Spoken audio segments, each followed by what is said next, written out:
Winter in the Viking world was more than just a season. It was a force. It arrived not with beauty, but with quiet dread.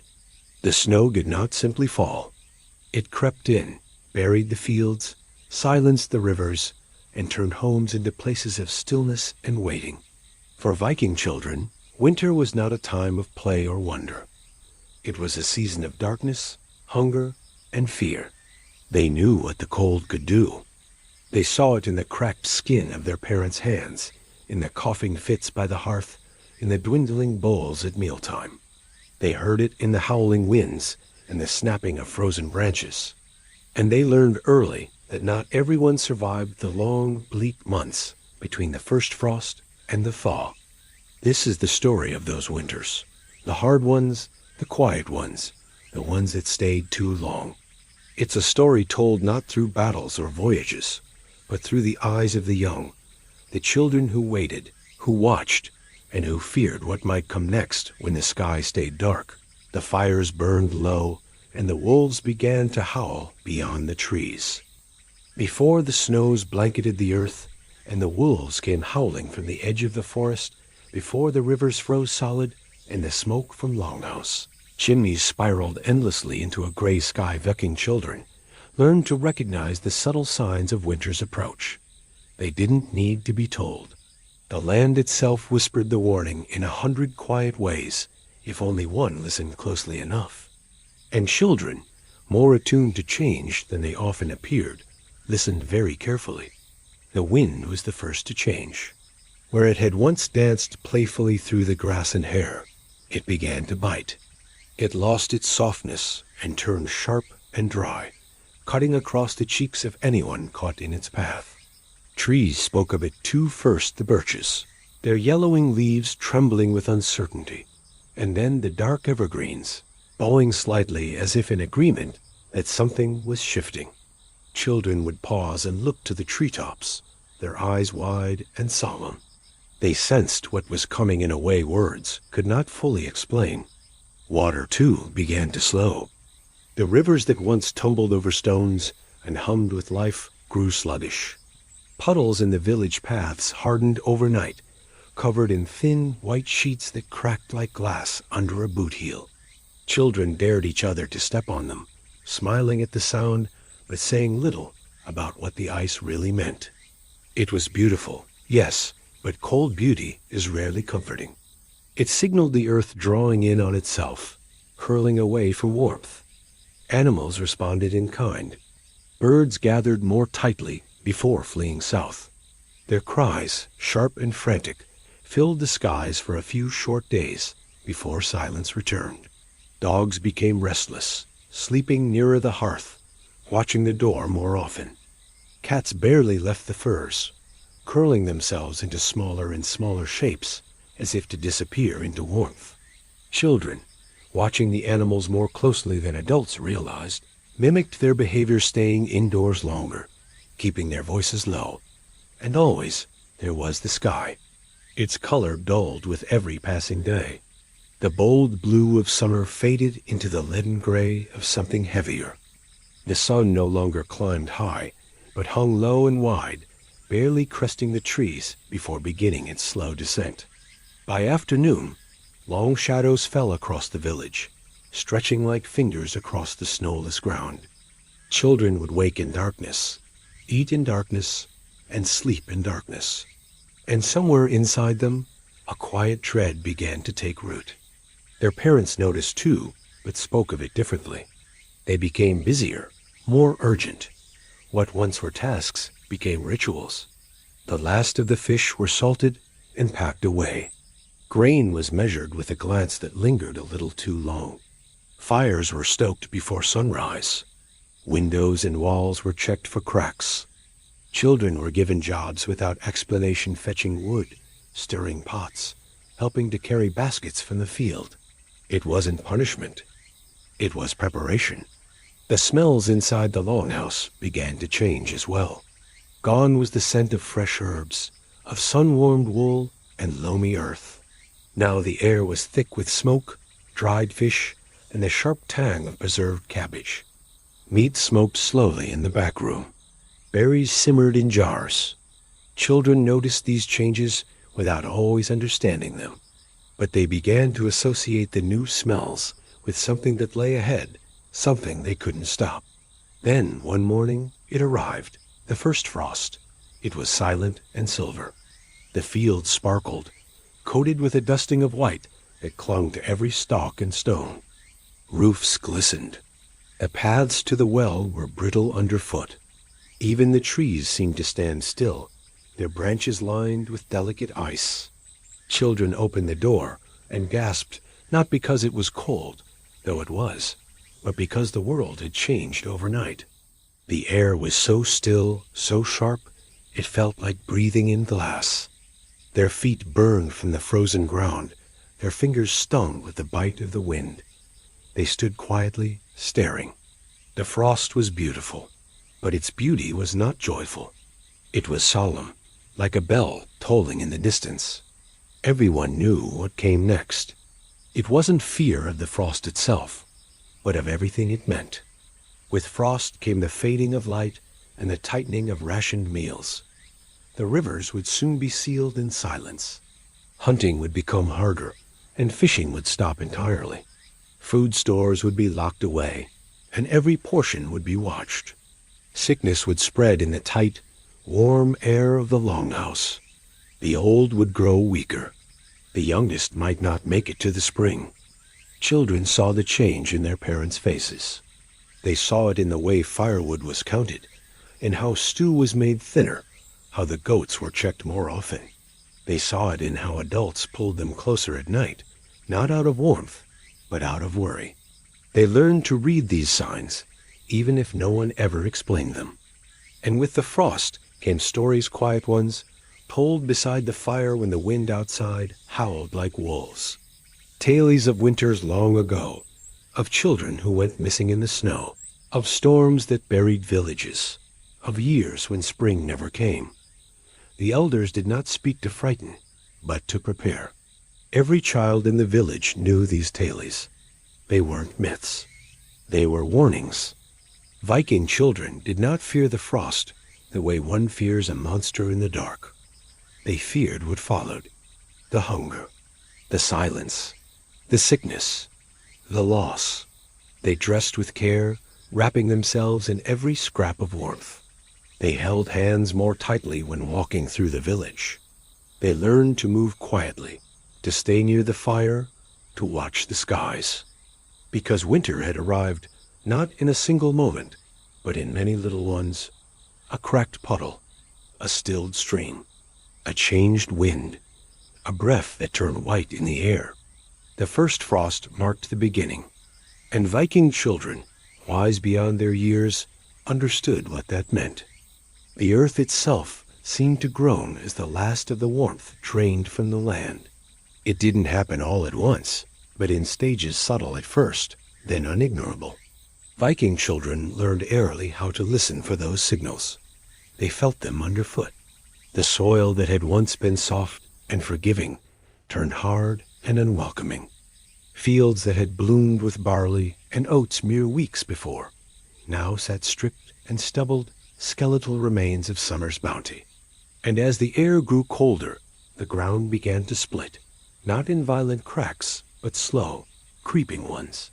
Thin lines curled across the village paths, dark against the pale crust of frost.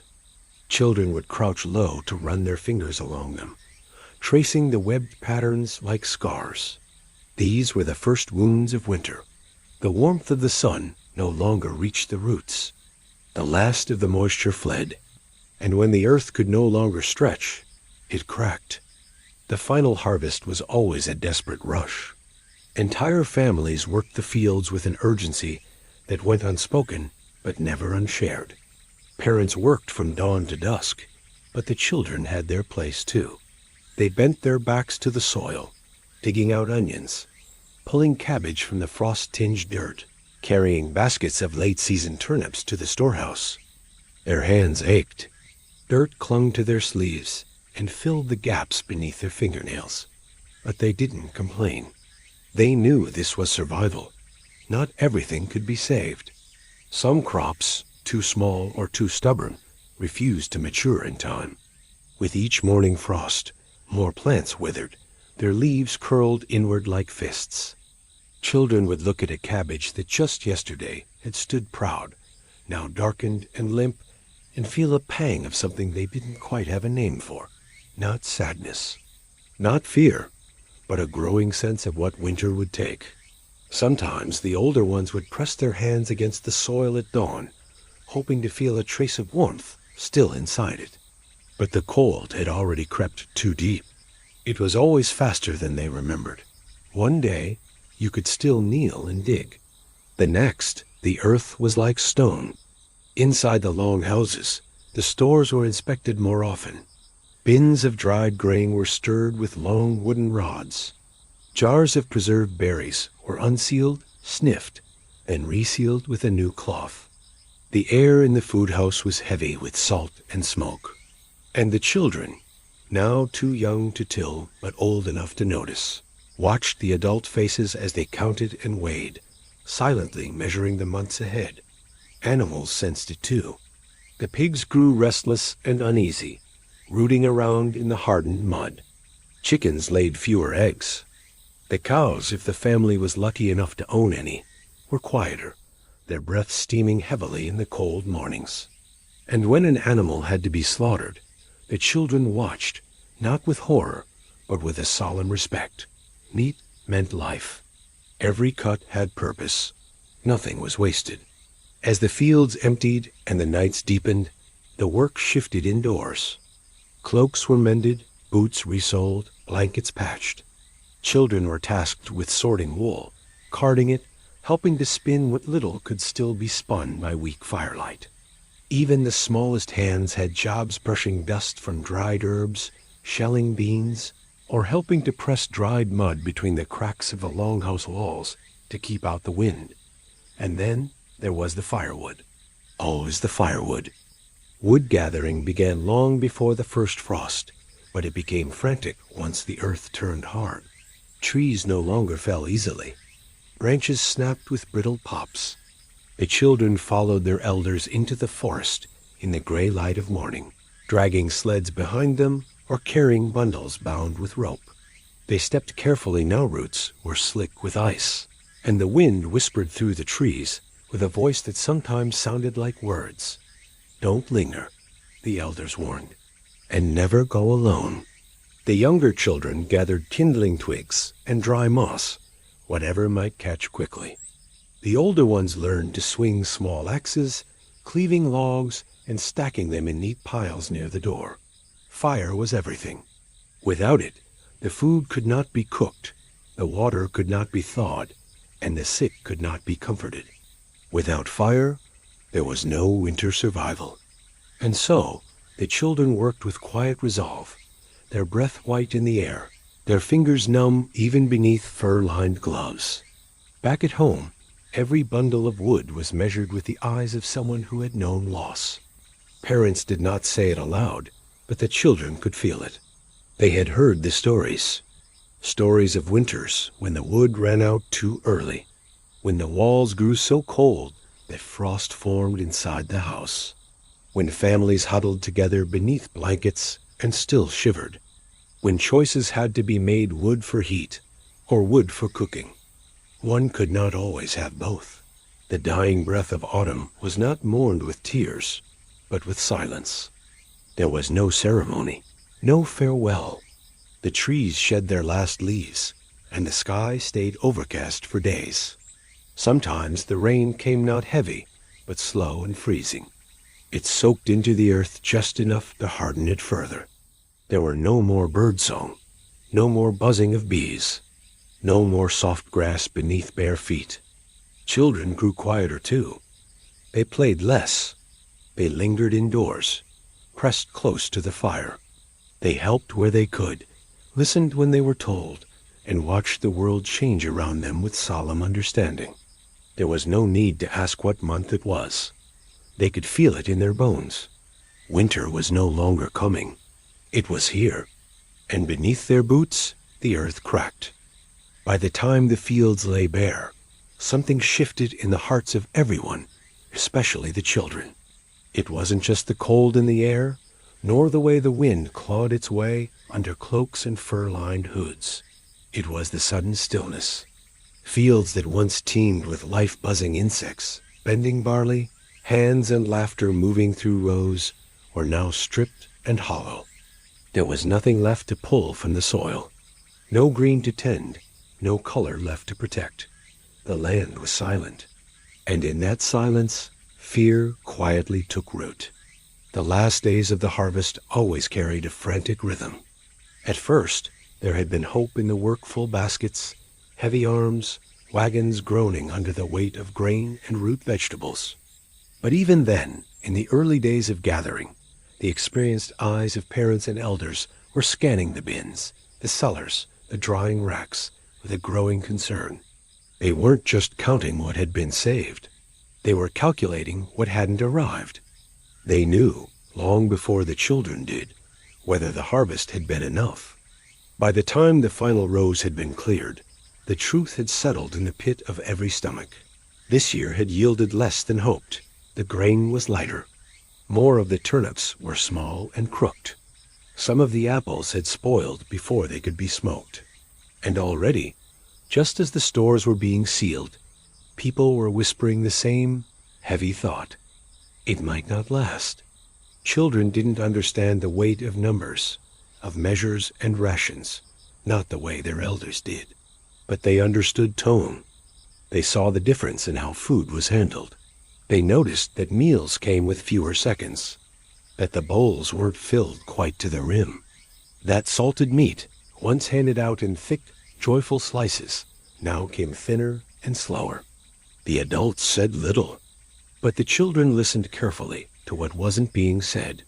It was especially clear when the grain bins were opened.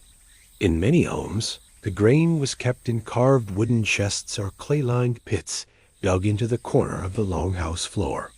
Children loved these bins in the summer playing nearby, pressing their hands into the soft piles, helping to fill small bags for baking. But in late autumn, those same bins became places of uneasy ritual. Their opening was no longer cheerful, but cautious. Adults would remove the covers with a kind of reverence, peering inside without speaking. Some children were allowed to look, too. They'd peer over the edge and see the slow truth. The grain had shrunk. Not from theft, not from rot, just from use. The bins were not bottomless. Every scoop taken meant one fewer scoop in the dark weeks ahead. And once the earth froze solid, there would be no more grain, no more bread, no more porridge to stretch out the meals. There was a strange kind of panic to it, not loud or fast, but creeping and constant. Children could feel it pressing at the edges of the household, like the wind pushing at the walls. It was in the way their parents murmured to one another after the evening meal, in the way their older siblings returned from the smokehouse with tight faces, in the way every spill, every wasted crumb, was met with sharper eyes and sharper words. They began to learn the rules of scarcity. Never leave food on your plate, even if it's cold. Never take without asking. And never, ever, speak lightly about hunger. In the wider village, there were whispers. Families compared their stores in low voices. There were always a few homes, those with many children, or who had lost a worker to illness, that were already low before the first snow. Some had failed gardens. Others had traded away too much during the summer, not expecting such a lean return from the fields. Those families would be watched with a mix of sympathy and dread, because when one family ran out, the whole village would feel it. Sharing was a necessity, but it came with limits. Each longhouse was its own fortress in winter, each storehouse its own fragile kingdom. Generosity was not a given, it was a gamble. Give too much, and your own may starve. Give too little, and you risk shame, or worse, theft. Children picked up on this delicate balance. They were warned not to speak about how much food their family had, not to brag, not to complain, not to gossip. They were taught to listen instead, to learn which homes had warmth in their voices, and which had tension. And above all, They were taught to keep their eyes open. A neighbor's face could say more than their words ever did. When the weather turned fully and the first snows fell, the fields became a kind of graveyard. Nothing grew there now. What had once been green and golden lay under a blanket of white, and children, staring out from the doorways of their longhouses, understood that nothing more would come. There would be no surprise harvest, no last-minute rescue. What had been gathered was all there was. Some would sneak out anyway, curious, perhaps, or hopeful. They'd trudge into the open fields and dig through the frost, looking for a forgotten turnip, a missed onion. Sometimes they found one. More often, they didn't. They came back with cold fingers and colder hearts, reminded again that the growing season was over. Inside, the counting never stopped. Every meal brought new calculations. Every missing handful of grain tightened the thread of worry just a little more. And while the adults did not show their panic outright, the children could hear it in the way their names were spoken, in the way the soup was stirred. Some learned to go hungry quietly, to say nothing when their stomachs growled, to offer their own portions to younger siblings. Not because they were told to, but because they understood. Hunger became a teacher, and in Viking winter, it was a strict one. The fields, once full of joy and life, now stood empty. And with them, so did the sense of security that came with plenty. What remained was waiting, hoping, enduring, and watching the grain bins shrink one handful at a time. The smokehouse always carried a smell that clung to skin and hair, rich, oily, and sharp with salt. For Viking children, it was the scent of survival. The smokehouse stood apart from the longhouses, usually near the edge of the farmstead or village, a squat structure of timber and turf, darkened by years of fire and use. Inside, it was dim and heavy with the breath of slow-burning fires. Meat hung from rafters in thick slabs and curled strips, casting long, flickering shadows that danced as the smoke curled around them. Children entered the smokehouse with reverence, not because anyone told them to, but because they knew what it represented.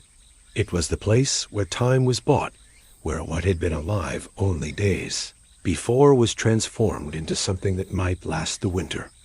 Without the smokehouse, without the salt barrels and drying racks, their families would not eat. They did not yet understand all the methods or the science of preservation, but they understood the stakes. The process began in late autumn, when the chill was firm enough to keep rot at bay, but before the deep cold froze the flesh too hard to cut. Fathers and older brothers slaughtered the animals, pigs, goats, sometimes sheep, quietly and without ceremony. The children were told to stay back, but many watched from behind fences or stable doors, peeking through cracks in the wood. The deaths were quick, but the aftermath was slow. The carcasses were skinned, cleaned, and divided with care, nothing wasted. Even the fat was scraped and rendered, saved for cooking or for candles. Salt was precious. More valuable than most coins, it came in coarse, grayish crystals stored in tightly sealed sacks. Fish were the first to be packed into it, small herring, sometimes trout, caught while the rivers still flowed. They were layered like pages in a book, thick with salt between them, the brine soaking through their flesh to pull out every drop of moisture. The children often helped with this part, small hands better suited to fitting fish into tight clay jars or rubbing salt into crevices. The sting of it stayed in their skin, and they learned quickly not to touch their eyes. Larger cuts of meat went to the smokehouse. Hung high on wooden poles or stretched over lattice, they would rest there for days or weeks, depending on the thickness. Fires burned low beneath them, fed with peat and alder wood, chosen carefully to give the right flavor and preserve the meat without burning it. The air inside was warm, but not comfortably so. It was thick and dry, clinging to the lungs. Children who stayed too long emerged with coughing fits and watering eyes, but they returned anyway, drawn by duty and curiosity. They learned to recognize when the meat was ready, not just by touch or sight, but by smell. It changed over time, from raw and bloody to something richer, almost sweet in its own way. And when the strips were finally removed and stored in cloth bundles or buried in cold pits, they were counted like treasure. Still, no matter how full the racks looked, there was always the same question. Would it be enough? The elders never answered out loud. They would glance from the piles of meat to the number of mouths in the household, and their silence would speak volumes. One bad illness, one unexpected death of livestock, one brutal storm that spoiled the stores, and everything could tip toward hunger. The children felt this worry, even if they couldn't yet name it. They saw how their parents lingered over the last of the salt, how arguments sparked over whether to preserve one more joint of meat or save supplies for later. They heard it in the edge to their mother's voice when she warned them not to touch the bundles set aside for winter. "That's not for now," she would say, again and again. "That's for when there's nothing else." Sometimes, in the quiet moments after chores, children would sneak back into the smokehouse alone. Not to steal, not out of greed, but simply to look. To stand beneath the hanging meat, beneath the pale ropes of dried sausages and thick slabs of bacon, and let the smoke settle over them. They would breathe it in like protection, as if by standing there long enough, they could absorb some of the safety it promised. But even then, they knew safety was not guaranteed. The smokehouse held stories, too spoken in hushed voices after nightfall. Stories of winters when the smokehouse ran empty too soon, when rats found their way into the stores, when fires burned too hot and ruined the meat. Or worse, when desperate hands stole from another household supply. In the darkest seasons, survival made neighbors into threats. And children, sensitive to every shift in mood, understood the gravity of these warnings. That was why some meat was hidden. A few bundles wrapped in oilcloth, placed under floorboards or sealed in pottery and buried outside. Not much, just enough to offer a last meal, should it come to that. The children were told never to mention these caches, not even to friends. Secrets, they learned, were sometimes the only safety a family had. But preservation wasn't all dread. There was pride in it, too. When a new piece of meat was hung, or when the jars of salted fish were lined neatly on the shelf, there was a sense of accomplishment. Children who helped were praised, not in loud declarations, but in small, approving nods. And that was enough. They knew they had earned their place, that in some small way they had helped hold the hunger at bay. As the snows deepened and the roads vanished beneath white silence, the smokehouse would be visited less and less. It was too far, too cold. The meat was brought inside now, rationed with a precision that bordered on reverence. One piece for the pot, another for a sickbed, and perhaps on feast days a sliver more. But even in deep winter, the smell of the smokehouse lingered on cloaks and in firewood, a memory of preparation, of effort, of hope. The shadows in the smokehouse never fully left the children. Long after winter passed, they remembered the way the firelight moved across the drying racks, the way the meat swayed gently in the rising heat, the way their breath mingled with smoke and fear. It was the smell of survival, and it clung to them in memory for life. It happened gradually, almost politely at first. The sun rose a little later each morning, and children had to squint through the mist when sent out for kindling or water. At first, no one noticed that breakfast was being eaten in a kind of twilight, or that evening chores began while the sky was already dim. But slowly, steadily, light gave way. The days shortened, and the darkness came to stay. For Viking children, the vanishing daylight was more than an inconvenience. It shifted the way they understood the rhythm of life itself.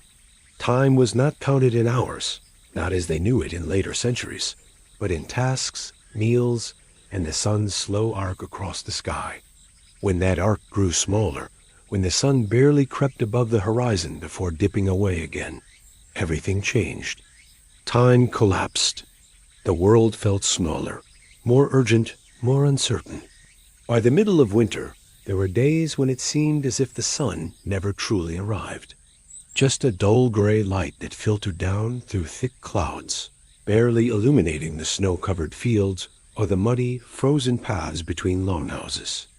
Children might play for a brief hour in the haze, kicking chunks of ice or chasing dogs through the frost, but their play ended early. Parents called them back sooner. The cold was part of it, yes, but it was the darkness that pressed most heavily. In a child's world, darkness often brought fear.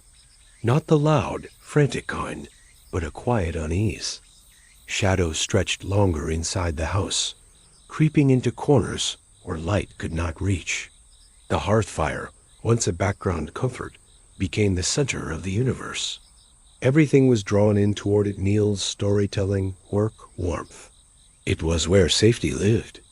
Beyond its flickering glow, the world disappeared. Outside, the dark was total. It wrapped itself around the village like a heavy cloak, muffling sound and swallowing sight.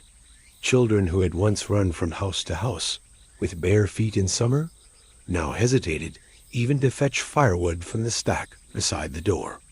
Every creak in the trees became a threat. Every howl of wind became a whisper of warning. Wolves were real. Spirits, perhaps. And stories told by firelight took on more weight in the blackness beyond the walls. The elders didn't dismiss these fears. They understood them. They had once felt them too. So they lit lamps early, hung fish oil lanterns from beams, and told tales not just to entertain, but to keep the night at bay. The stories weren't always gentle. They spoke of trolls in the forest, of draugr rising from barrows, of children who strayed too far and were never seen again. But the telling of them was oddly comforting. It gave shape to fear. It turned darkness into something known. Work shifted with the sun. Chores that once stretched into the evening were compressed into narrow windows of gray light. Children helped with everything they could while there was still visibility, gathering snow to melt for water, airing blankets, feeding animals.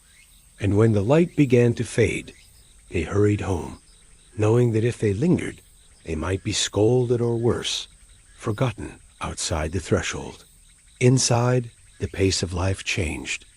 People spoke more softly. Movements slowed. The longhouse became its own little world, sealed off from the dark, humming with quiet life. Children played with carved toys near the fire, or sat beside older siblings spinning wool. Sometimes they were given stories to memorize, or songs to learn things that required no tools, only memory and voice. These tasks were as important as gathering wood or helping salt fish. They were a way to pass the hours without noticing how long the dark stretched on. Meals came earlier. With no sunlight to mark the day, dinner time arrived whenever the light outside grew too thin to work by. Often, this meant 2 meals spaced far apart: an early dinner and a small late-night broth or porridge just before sleep. Hunger lingered, but so did the sense of routine. Children came to know the feel of the day, not by what the sky looked like, but by the rituals. The first lighting of the fire, the creaking of the grain bin, the rustle of blankets being pulled from hooks. Sleep was different too. With the nights so long, people slept in segments, what some would later call first sleep and second sleep. Children curled up beside parents or siblings, wrapped tightly in furs and blankets, lulled by the pop of the fire and the quiet breathing around them. Sometimes they awoke in the middle of the night and listened to the wind rattling the roof. In those moments, time felt stretched and strange. The dark held them in a kind of dream, part waking, part sleeping, as if the entire world were suspended. But the fear was real too. There were years when the winter was especially hard, when the darkness felt like a weight, when sickness moved through the longhouses, or animals stopped eating, or stores ran low too early. In those winters, the dark became a presence in itself. Children spoke less. Laughter faded. Some cried quietly at night, though they didn't always know why. It was not just the cold, or the hunger, but the unending sense that the sun had abandoned them. And yet, even in this darkness, small comforts persisted. A new log on the fire brought crackling light. A familiar story offered warmth that fire could not. A parent's hand resting on a child's back as they fell asleep was a kind of shield against the night. And always there was the knowledge taught and repeated, whispered like prayer, that the sun would return. Not today, not tomorrow, but eventually, always eventually. Children learned patience in the dark. They learned quiet. They learned caution. But they also learned resilience. That even when the world seemed swallowed by shadow, life continued. Meals were made. Wool was spun. Firewood was stacked. Songs were sung. And when, one morning, the sky seemed just a shade lighter, when the sun lingered a little longer on the horizon, it was the children who noticed first, who felt it in their bones, who stepped outside, blinking and whispered, "It's coming back." But until that day, they waited, wrapped in firelight, held by silence, living by the rhythm of vanishing light. There were days in the deep of winter when the cold was not just a discomfort, not just something to be endured, but something that crept into the body like a silent invader. It began at the edges, fingertips, earlobes, toes, and worked inward. Children learned quickly that the cold in the north was not kind. It did not ask permission. It did not knock before entering. It simply arrived and stayed without mercy. Even within the longhouse, cold found its way in. The walls were made thick with timber, moss, and packed earth, but still the wind pressed against them like a restless spirit. At night, the frost gathered on the inside of the wooden walls, turning to delicate lace in the early light. Blankets were pulled tighter. Straw bedding was layered and replaced often. Still, the chill found skin. But it was outside where the danger truly lived. Children had no choice but to go out into it. There were always chores, fetching water from frozen streams, gathering firewood, feeding the animals, clearing snow from paths and doors. Even the youngest had tasks. Their breath came in clouds. Their noses turned red, then white. They learned to wrap themselves in layers. Wool closest to the skin, fur above that, and always something to cover their heads. But layers could only do so much when the wind howled through the trees like a beast, when it sliced through the seams of cloaks and mittens. The wind was the worst. It was sharp and alive, the kind of cold that made tears freeze on lashes. They found the tiny space between glove and sleeve and slipped down to the wrist like a blade. Children tried not to cry when it bit them, because crying made it worse. Tears turned to ice, lips cracked, skin split. They learned not to stand still too long, not to let their clothes get damp. Dampness was death.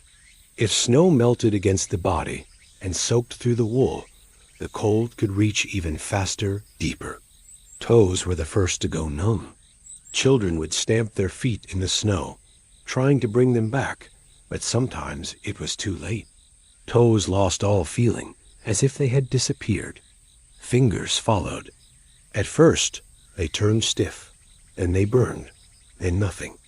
That nothingness, the absence of sensation, was the warning sign.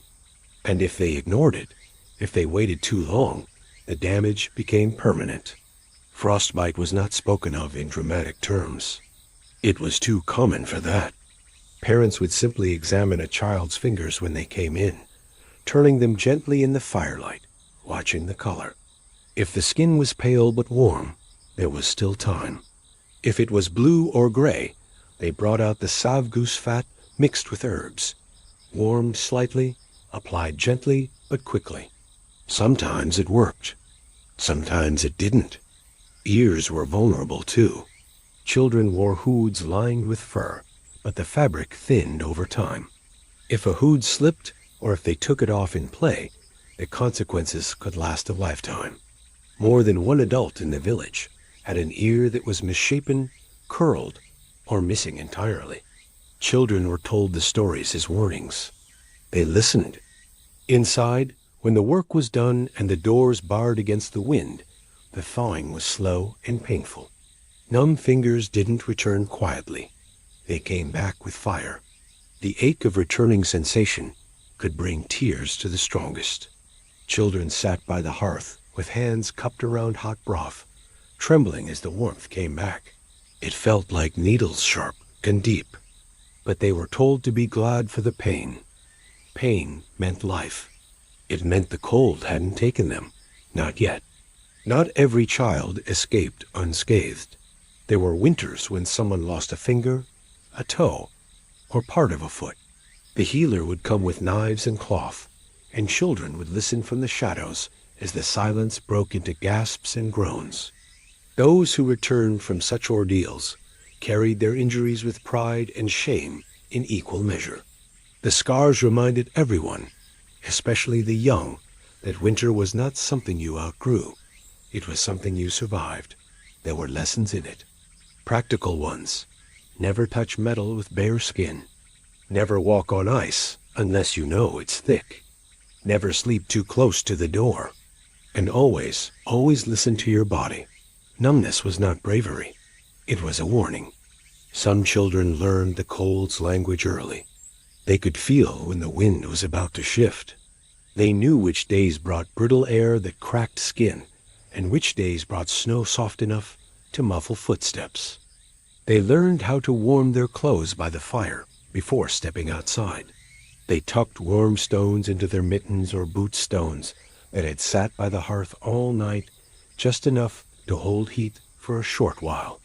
And sometimes, in the strange silence of winter, when the snow had stilled everything and the wind paused for breath, the cold almost felt holy.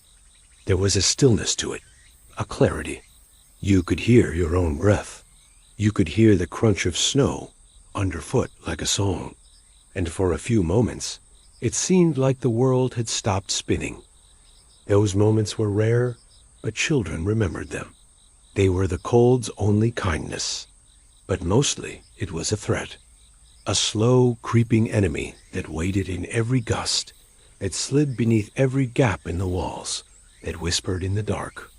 And the children learned to fear it, respect it, and move carefully within its grip, because the cold didn't need to shout to kill. It only needed to wait. Hunger didn't arrive with a roar. It came quietly, the way winter snow began flake by flake, barely noticed at first. In the early weeks of cold, bellies were still full from autumn's harvest. Smokehouses were stocked, bins lined with grain, and salted fish rested in their jars like promises.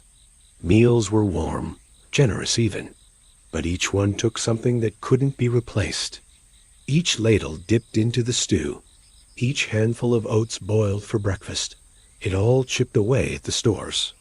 And then, one day, there was less. For the children, it was hard to understand at first. The bowls still came. The bread still sat on the table, but the bread was thinner. The stew stretched further, watered down with fewer bits of meat, fewer roots, more broth. Mothers stirred longer, hoping the heat and scent would satisfy what the food could not. But children knew. They could see it in the portions, feel it in their stomachs. The quiet ache that came after supper stayed longer each night. The adults rarely spoke openly about it. They didn't want to frighten the little ones. But children heard the whispers anyway. They noticed the way their fathers looked into the grain bins, holding their breath as they peered inside. They saw their mothers counting turnips, weighing dried meat in their hands. It was in the silence that followed, those seconds too long between looking and closing the lid. That was where the fear lived. Rations were divided with care. The oldest did without, the youngest received a little more. Parents gave from their own bowls without making a show of it, pushing food toward smaller hands, pretending they weren't hungry. But the children knew. They saw the trembling in their mother's fingers. They noticed the hollow look in their father's eyes as he stirred the pot one last time, scraping the bottom for anything that might feed one more mouth. Livestock, once viewed as wealth or companions, slowly transformed in the children's eyes. They were no longer just the sheep in the pen, the goat in the corner of the longhouse. They became meals in waiting. Children watched them differently, calculating, almost apologetic. They knew which ones were old, which ones no longer gave milk, which ones limped in the snow. The line between necessity and affection blurred in winter. A lamb that had once followed a child like a shadow might vanish one morning, its bleating replaced by silence, the air heavy with the smell of boiling bones. The animals seemed to know too. The cold made them skittish. Their breath steamed in the air, their ribs grew more visible. They huddled together for warmth, just as the humans did. And the children, when tasked with feeding or watering them, began to understand what it meant to choose. There was only so much grain, only so much hay, and every bundle fed to the animals was one less for the people. It was all a balance, fragile and cruel. The worst days were the ones when nothing filled the belly, when the stew was more water than food, when the bread had to be made from coarse ground husks mixed with bits of dried moss or bark to stretch it. These were the days children woke up hungry and went to sleep hungrier. Their dreams were full of food-roasted meat, fresh milk, apples so red they glowed. But they woke with hollow stomachs and heavy limbs. Hunger made everything slower. Play became rare. Chores were harder. Tempers were shorter. Even laughter, when it came, sounded different, thinner, more brittle.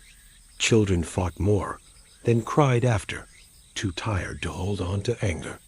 They sat closer to the fire, not just for warmth, but for the comfort of proximity, of touch, of shared breath. Some tried to hide their hunger, to be brave, to claim they weren't hungry, even as their hands trembled. Others grew desperate.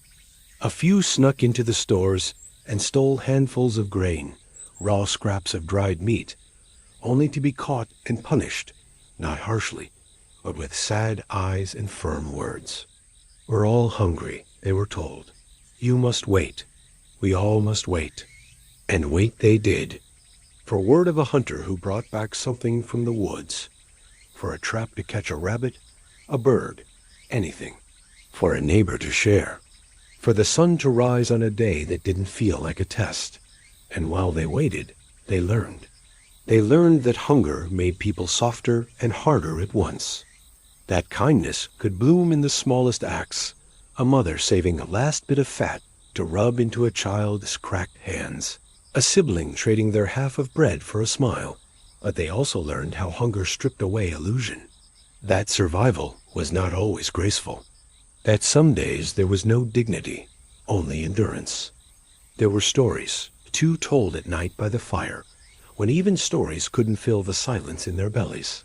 Tales of winters worse than this one, of grandfathers who lived on broth and snow, of mothers who gave their last meal to their child and died with a prayer on their lips. These weren't fables.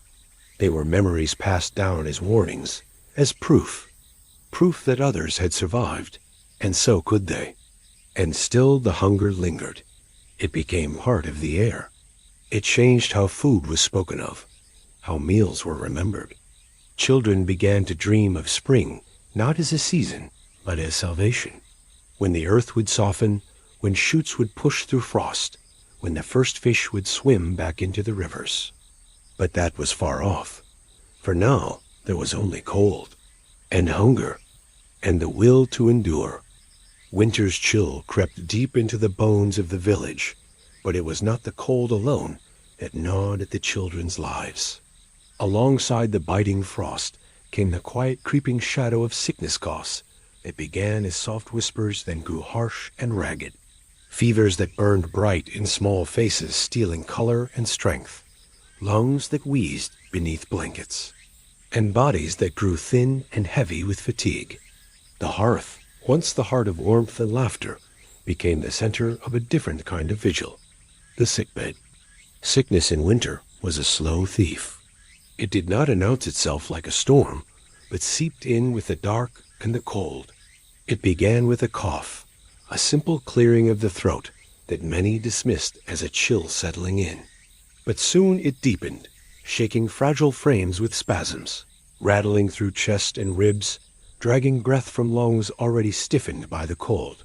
Mothers gathered children close, wrapping them in threadbare blankets, pressing cloths soaked in herbal tea to fevered brows, whispering prayers into the night. Yet no prayer could stop the growing weight of illness that seemed to settle on the small ones like a suffocating fog. The hearth's fire sputtered and flickered, casting dancing shadows on walls worn thin by time and hardship. It was here, in this humble room, that the sick were tended where a brother lay curled, his cough breaking the silence, and a sister's eyes flickered with fevered confusion. Every breath taken was a battle. Every shiver beneath blankets was a war against the cold within and without. The air was heavy with the sharp scent of burning herbs, the thick smoke meant to chase away evil spirits and sickness, mingling with the ever-present odor of damp wool and unwashed bodies. For the children well enough to sit beside the hearth, watching was the hardest part. To see a sibling's face pale beneath the flickering light, cheeks sunken, eyes glassy, was a lesson in helplessness no child should have to learn. Fingers once quick to chase and play now lay limp, grasping weakly for the warmth of a hand or the softness of a blanket. There was no laughter here, no games, only the soft, terrible sounds of pain and breath. The room grew quieter as the fever burned higher, until even the coughs became ragged gasps. Mothers and fathers did what they could boiling water to keep lips moist, crushing bitter herbs into thick pastes, trying old remedies passed down from their own mothers and grandmothers. But in the long winter nights, when the howling wind was louder than voices, even the strongest hearts faltered. Medicine was scarce, warmth was fleeting, and the weight of fear pressed heavily on the sickbed. "Rest," they whispered. "Rest now, child. We will see the dawn." But dawn did not always come. The sickbed was a place of whispered fears and silent prayers. The smallest movements could mean the difference between waking and slipping further away. Hands trembled as they brushed hair from damp, fevered foreheads.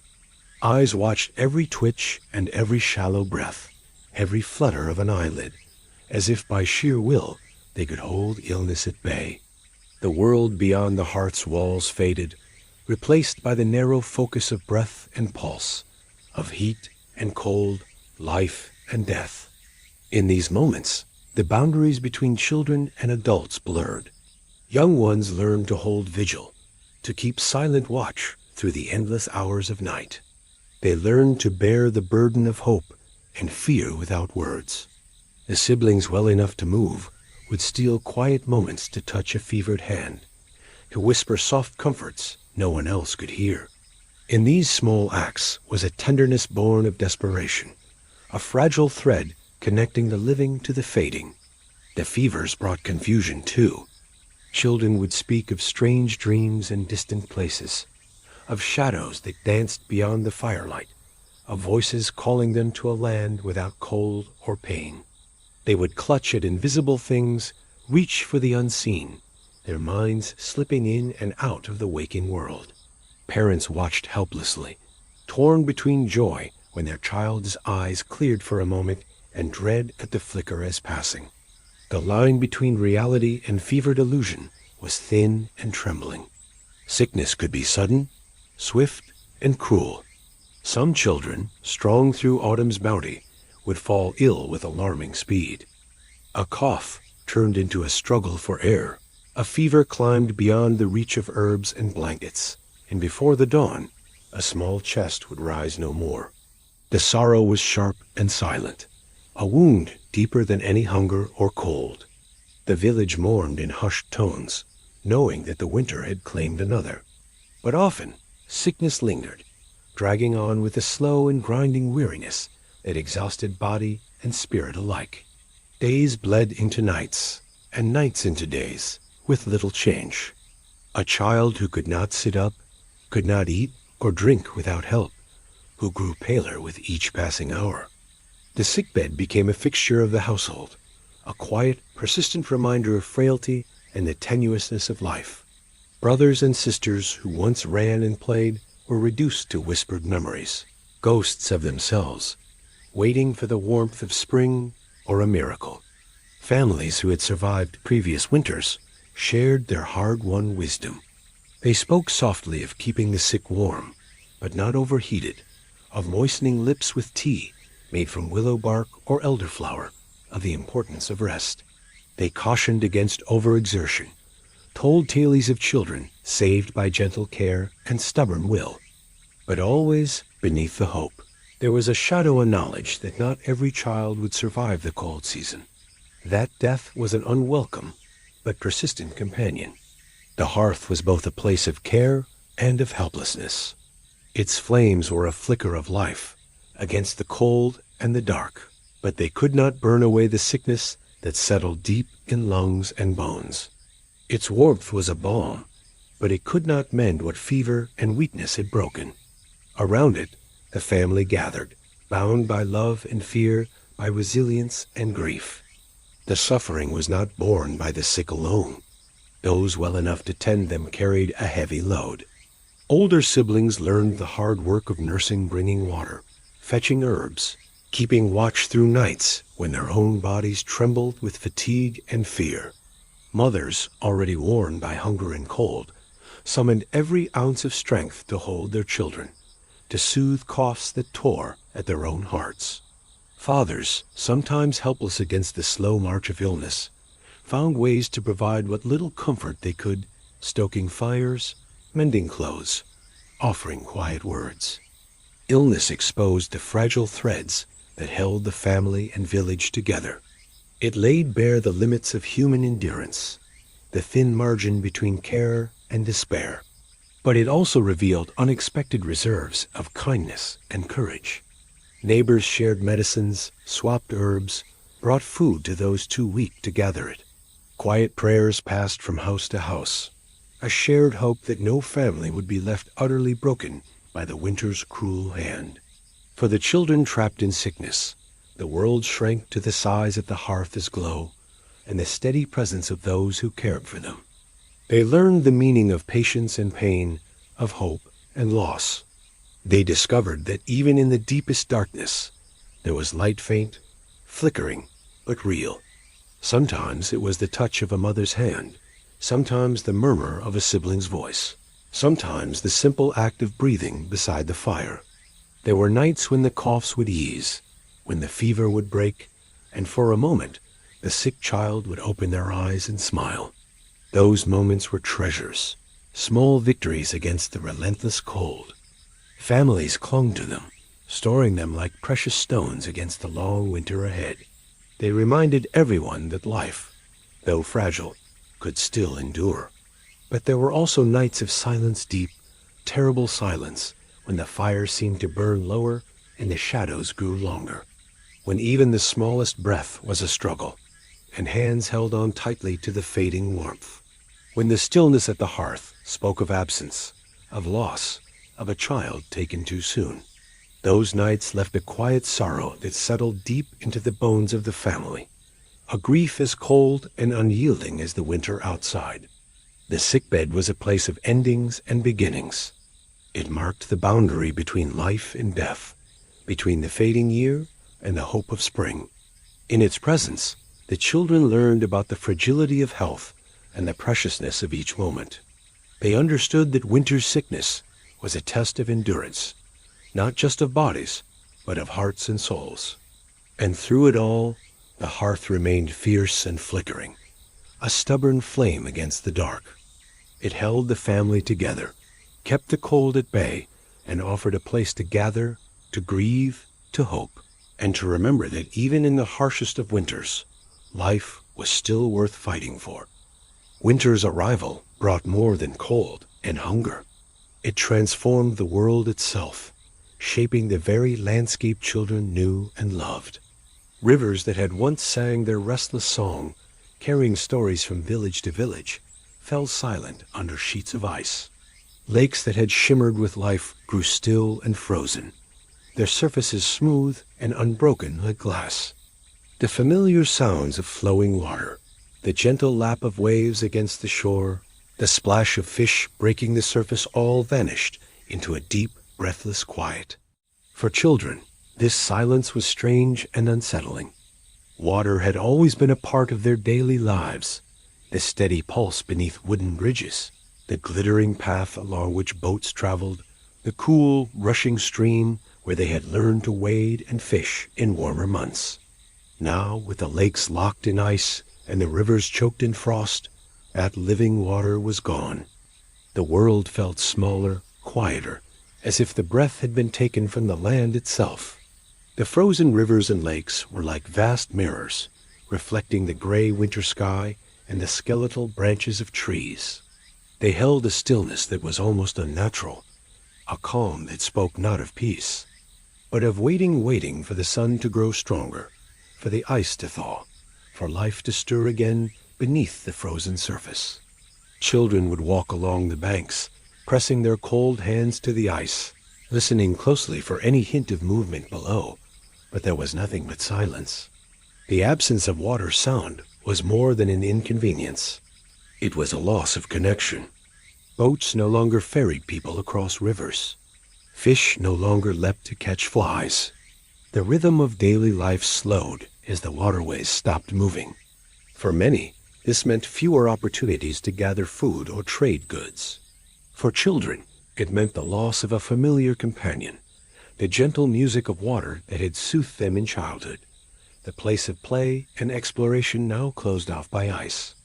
Without the river's song, the village felt more isolated. The distance between homes seemed greater when the usual paths over water were frozen shut. Neighbors who once crossed by boat to visit each other had to take longer, harder routes through snow and mud. The simple joy of a ride across the lake, the laughter and chatter carried on the breeze, was replaced by a heavy quiet, broken only by the crunch of boots in the snow. Some children, restless and longing, tried to cross the ice despite warnings. They skated with makeshift blades fashioned from sharpened wood or metal scraps, laughing as they glided over the smooth surface, their breath misting in the cold air.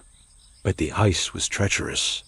It shifted, cracked, and sometimes gave way beneath careless feet, sending a chilling splash that reminded them how fragile this frozen world truly was. The silence of the lake was also a time for reflection, a moment when the natural world seemed to pause and catch its breath.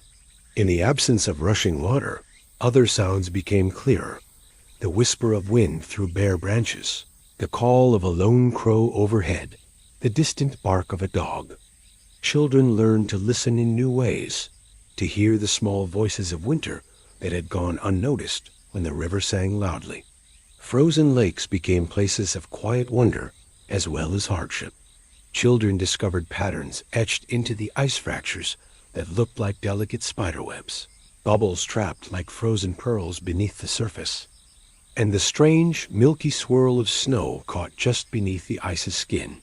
They pressed their faces close to the cold glass and imagined the world hidden beneath, dark shapes moving slowly, the shimmer of scales in the dim light. The secret lives paused for winter's rain. But even in this frozen silence, life pulsed beneath the surface. Fish waded in the deep, their breaths slow, their movements languid in the frigid water. They huddled near springs or sunken weeds, conserving energy until the ice melted and the river could sing again. For children who knew the signs, the frozen lake was not a dead place, but one holding its breath, patient, enduring, waiting for spring. The stillness also shaped the rhythms of village life. Without the river's movement, water for daily use had to be fetched from wells or carried from distant springs. Fishing, once a vital source of nourishment, was impossible. Families relied more heavily on stored food and hunted game to sustain themselves. The quiet of the frozen waterways echoed the quiet of empty nets and silent fishing lines. In the long evenings, children would huddle near the hearth, speaking softly of the lake and river, wondering what the water was doing beneath its icy prison. They told stories of fish swimming beneath the ice, of water spirits sleeping in the deep, and of the first thaw when the lake would roar back to life. These tales carried hope, a promise that the silence was temporary, that soon the waters would flow free once more. The frozen lake also shaped children's play in unexpected ways.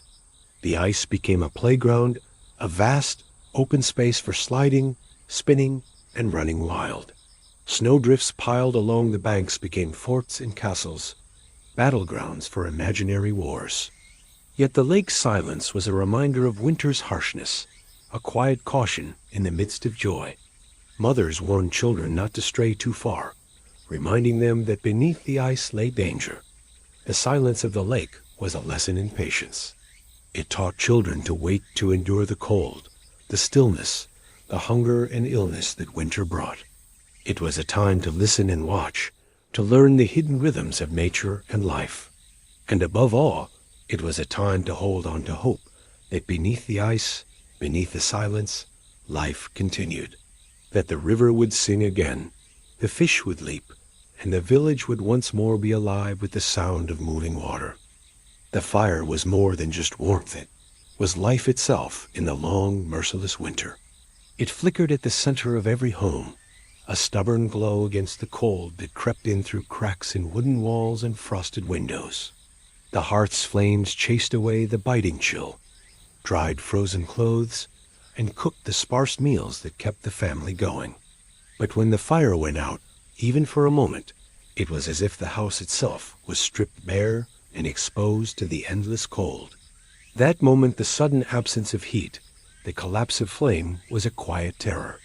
It came with a rush of cold air, a snap of brittle silence, and a sudden sense of vulnerability so profound it rooted the heart with fear. Children huddled closer to the hearth, wide-eyed, their breath visible in the freezing air. Mothers scrambled, hands shaking, to coax sparks from cold ashes. Fathers hurried outside, searching desperately for wood, any wood, to feed the dying fire. Winter's scarcity made firewood precious beyond measure. Logs were counted carefully, saved for the darkest nights or the sickbed. But when the fire sputtered and died, that careful rationing was shattered. The household plunged into frantic survival mode. Every scrap of wood became a prize, every flicker of flame a beacon of hope. In that desperate scramble, even the smallest pieces of wood twigs, bark, broken branches, were hunted down and piled by the door. The dry straw used for bedding was pulled apart and tossed into the hearth, crackling sharply as it burned. The scent of burning straw mingled with the smoky haze that filled the room, choking and sharp, but necessary. Even fences, the barriers that marked property and safety, were not spared. Fathers and older boys took hatchets to the wooden fences outside, prying boards loose, dragging them inside to feed the flames. The destruction was a bitter choice, a sacrifice of shelter for warmth. Yet there was no alternative. Without fire, the cold crept deeper into bones and spirits. Frozen fingers stiffened, cheeks turned pale with frostbite, and sleep became impossible in the biting chill. The fire was a fragile shield against the winter's cruel grip, and when it faltered, the family's fragile hold on survival weakened. The fear of cold ashes was also a fear of the dark. Firelight was the village's guardian against the long nights, the flickering circle of comfort in a world where shadows lengthened and grew cold. When the fire went out, the house seemed to shrink, swallowed by the oppressive silence and the blackness beyond the windows. Even the smallest sounds, whispers, creaks, the drip of melting ice, were amplified in the darkness, twisting into unknown threats. Children, especially the youngest, were haunted by the dark that followed the dying fire. They would cling to parents, hiding faces in the folds of woolen cloaks, seeking the warmth and safety that once came so easily from the hearth. Stories were told softly to calm trembling hearts, tales of summer sun and the return of longer days. But the night stretched endlessly, and the cold pressed in like a living thing. The struggle to keep the fire burning was often a family effort. While some gathered wood, others prepared kindling dry moss, thin strips of bark, and brittle reeds collected in warmer months and stored carefully for emergencies. Even the smallest spark was a victory, coaxed with patience and skill. Flint stones struck together, sparks caught on tinder, and slowly the flame grew. The air filled with the comforting crackle of wood burning, a sound as vital as a heartbeat in those frozen nights. Yet even when fire was rekindled, its warmth was fragile and fleeting. The first moments were the coldest, the heat slow to spread beyond the hearth. Children wrapped their arms tightly around themselves, waiting for warmth to return to fingers and toes. The fire's glow was a reminder of what had almost been lost. A breath held, a danger narrowly escaped. When fuel ran dangerously low, the household learned to stretch every ember. Fires were banked with ashes, covered carefully to smolder through the day and be revived with a single breath at night. Coals were moved close together, shared between hearths if several homes in the village still had fire. The communal nature of winter survival showed itself here, as neighbors exchanged wood or pooled resources to keep each other alive through the darkest times. Burning fences and straw was never a first choice. These materials were part of the fabric of village life. The fences kept animals safe, marked boundaries, and offered some shelter from winter winds. Straw was bedding, insulation, the soft place to sleep after a day of labor. To burn them was to sacrifice comfort and security, a sign that winter's grip was tightening with brutal force. The destruction of fences sometimes sparked quiet despair. What would happen when the spring thaw came and boundaries were no longer clear? Would animals stray? Would fields be vulnerable to wild creatures or trespass? Yet for all the worry, warmth won out. The fire was a lifeline, and the cold was merciless. Even as the fire raged, the smoke was a reminder of hardship. It curled thick and choking, filling lungs already raw from cold air. Eyes watered, and clothes smelled of ash and soot. Yet no one complained. The smoke was a sign of survival, a bitter comfort in a winter that demanded sacrifice. The fear of cold ashes extended beyond the home to the village as a whole. Each hearth was a beacon of life, and a house without fire was a house at risk. The communal feeling ran deep.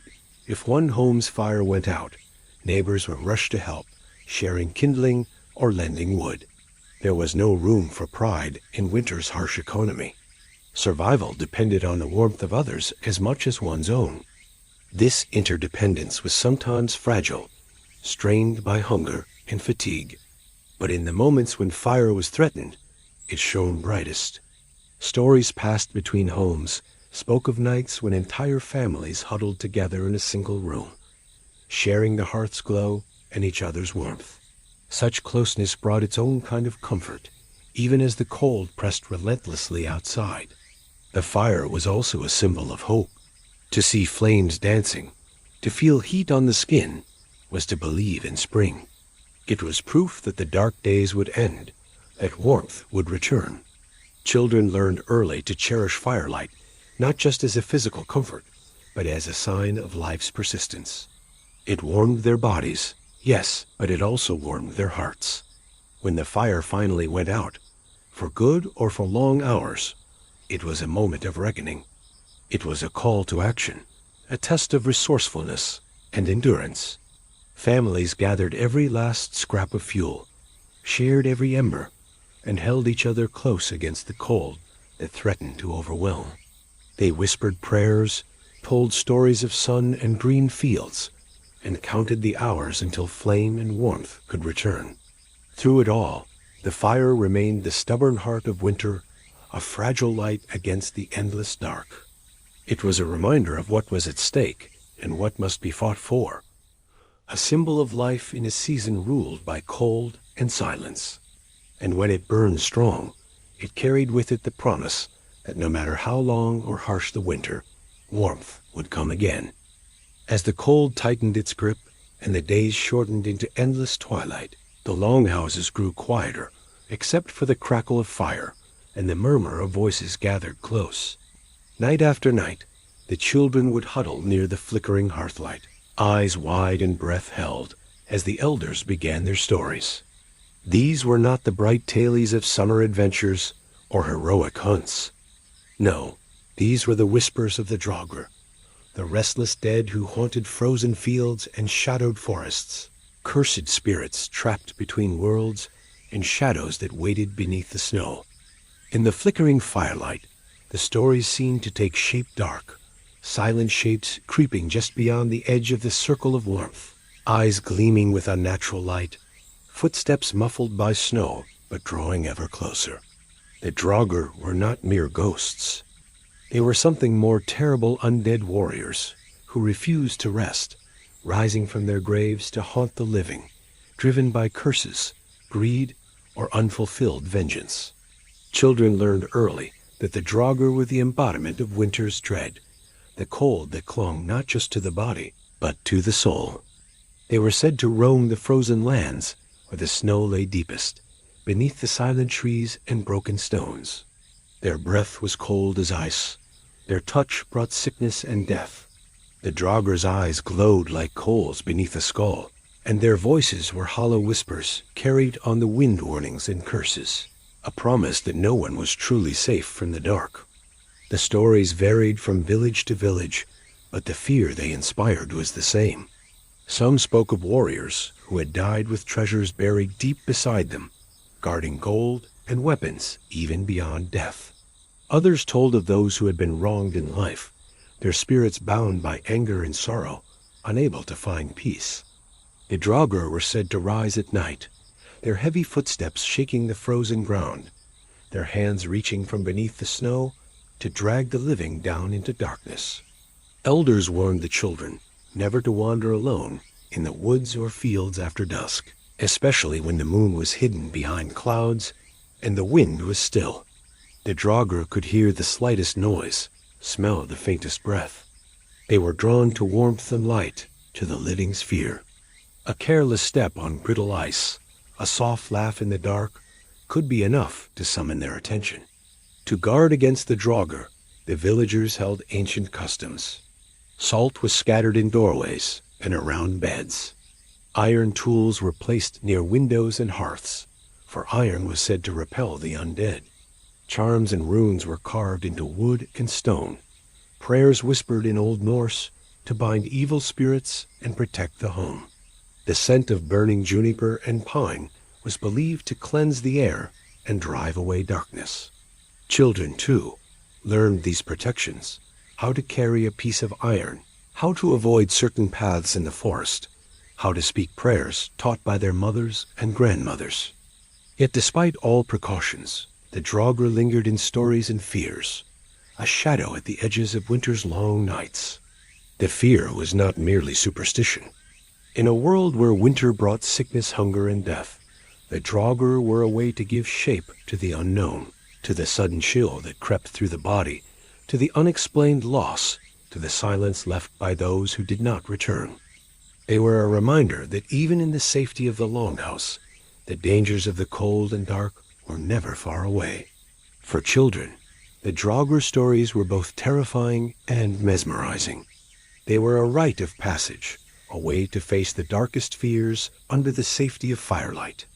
Some would lean closer, eyes gleaming, daring the spirit to come. Others would shiver and pull their cloaks tighter, whispering to themselves prayers to keep the dead at bay. These stories also taught lessons about respect for the dead, the power of courage and caution, the importance of community and protection. The Draugr were not just monsters, but warnings, embodiments of the fragile line between life and death, light and dark. As the fire waned and sleep beckoned, the whispers of the Draugr faded, but never fully left the room. They lingered in the shadows, in the creak of the wooden walls, in the cold breath that slipped beneath the door.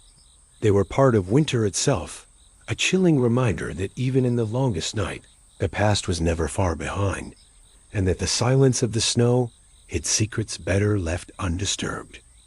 Winter's unforgiving hand stretched far beyond the village into the dense forests and frozen hills that cradled the land. Where once the wild had been rich and untamed, The relentless cold and scarcity stripped it bare. For the animals that called those woods home, the season was a test of survival, a long, bitter struggle against hunger and frost. Among these creatures, none stirred as much fear as the wolves. They were silhouettes against the snow-dusted trees, dark shapes slipping silently between frost-coated trees, their eyes sharp and watchful. The wolves moved closer each day, pushed by the empty forests and the thinning prey into lands where men and children lived and struggled to keep warm and fed. For the children of the village, the wolves were both a nightmare and a fascination. They watched from windows and doorways, wide-eyed and silent, as the animals prowled just beyond the edge of the clearing.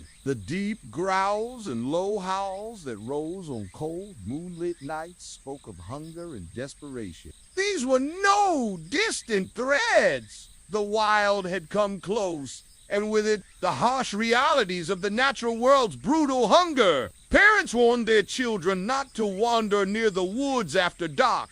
The ancient fear of the wolf passed down in quiet whispers and stern eyes. The wolf was a creature of cunning and strength, a hunter unmatched in silence and speed. It was a shadow that could slip through the darkest night and snatch a careless child or a wandering sheep. The wolf was the forest's grim reminder that winter was a time of danger and loss. Some nights, when the wind carried the distant howl across the frozen fields, children would huddle nearer to the fire, their small hands clutching the worn wooden beams or their mother's skirts. The sound was a song of wildness and warning, a chill that settled not just on the skin, but deep in the heart. Their imagined eyes glowing red in the darkness, sharp teeth gleaming like ice, paws crushing snow and brittle branches as the pack moved closer. Hungry wolves were relentless, driven from their usual hunting grounds by the scarcity of deer and rabbits. They grew bolder, testing fences and lurking at the edges of the village. Livestock were vulnerable, sheep and goats penned in yards meant to keep them safe, suddenly found themselves targets of desperate hunger. Farmers watched helplessly as their animals disappeared or bore wounds, torn by sharp claws and savage bites. The wolves did not always come alone. Packs moved in stealth and unity, their cunning amplified by numbers. Their howls were warnings and calls to communication that echoed through the frosty night, carrying news of food or danger. When one wolf discovered a meal, others would follow quickly, moving like shadows across the white landscape. Children who caught glimpses of the wolf's eyes in the dark knew to be still, to make no sudden moves. They learned the language of silence, the way to hold their breath and wait for the shadow to pass. Sometimes the wolves watched, curious but cautious, intelligent eyes, tracking the flicker of a candle or the glint of a blade through the window. In the deepest winter nights, when the village was wrapped in frost and snow, stories were told of those who had faced the wolves and lived to tell the tale. Tales of brave hunters who stood firm with spear and torch, of dogs that barked and lunged, keeping the pack at bay. These stories were both warnings and inspiration, a reminder that survival required courage and sharp wits. The presence of wolves shaped village life in subtle ways. Children's play was often limited to the safety of the village square or near the fire. Family chores gathering, firewood, tending animals, fetching waterwood done in groups, never alone. Night watches were kept, with neighbors taking turns walking the perimeter, listening for the telltale rustle of paws on snow or the faint snap of frozen branches. Yet, even in fear, there was respect. The wolves were a part of the natural order, fierce and beautiful, survivors like the people themselves. Their howls were the voice of the wild, the ancient call that marked the seasons and the cycles of life and death.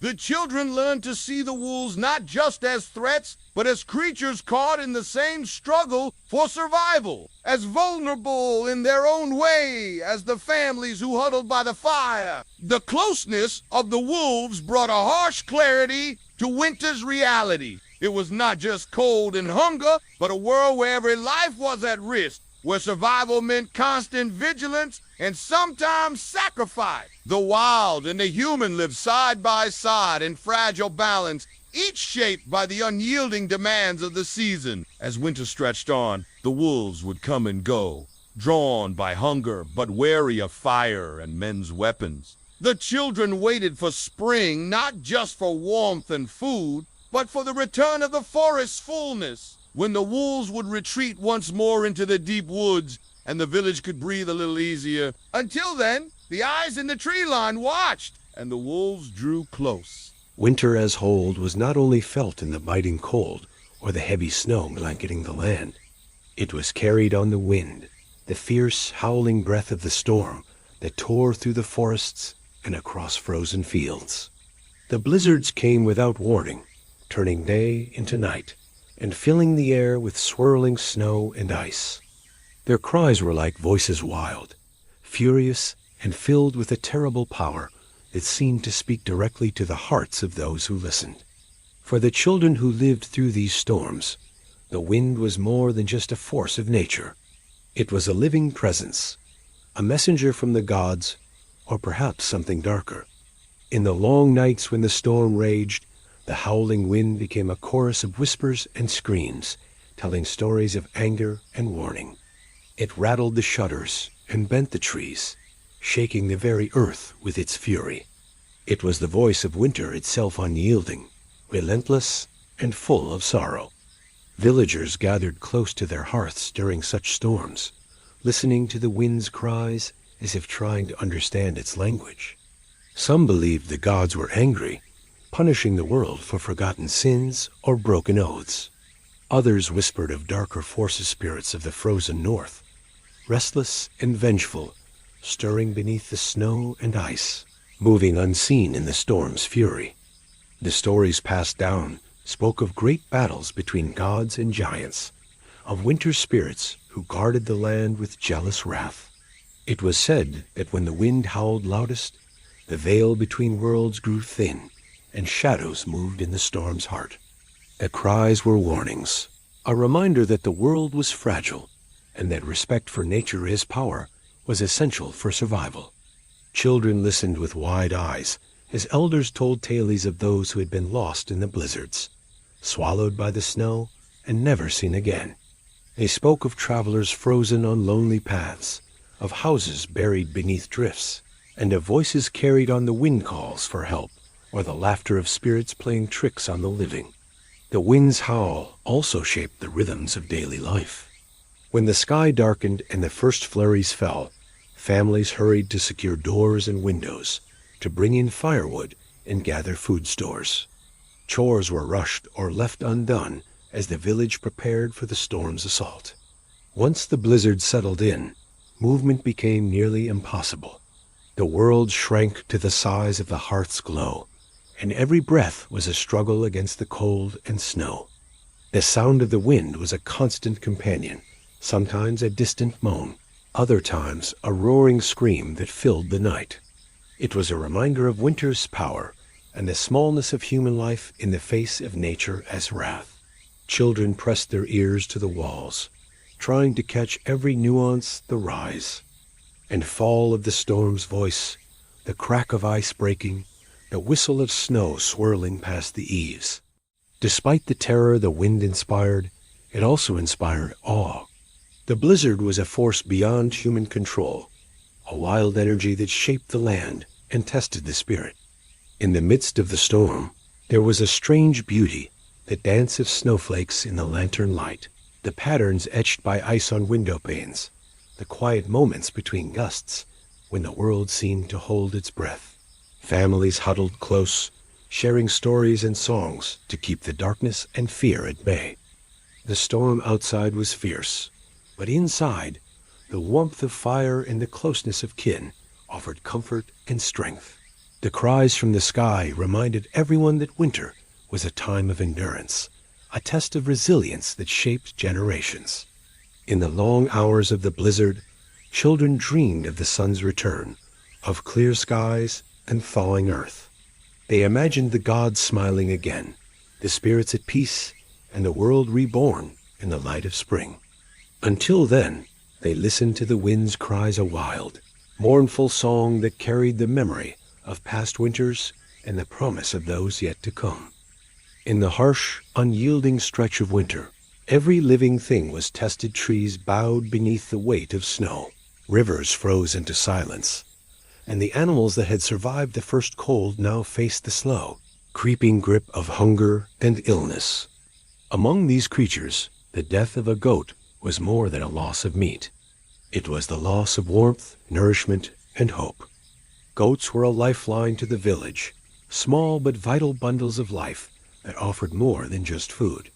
Their milk was a source of sustenance through the bleak months, turning into cheese and butter that could be stored and shared when fresh food was scarce. Their warm coats provided wool for garments and blankets, protecting bodies from the merciless cold. Their very presence was a comfort. Soft bleats in the early morning, gentle nuzzles from curious kids, the steady rhythm of their breathing in the quiet of the barn. When a goat died, it was a fracture in the fragile fabric of survival.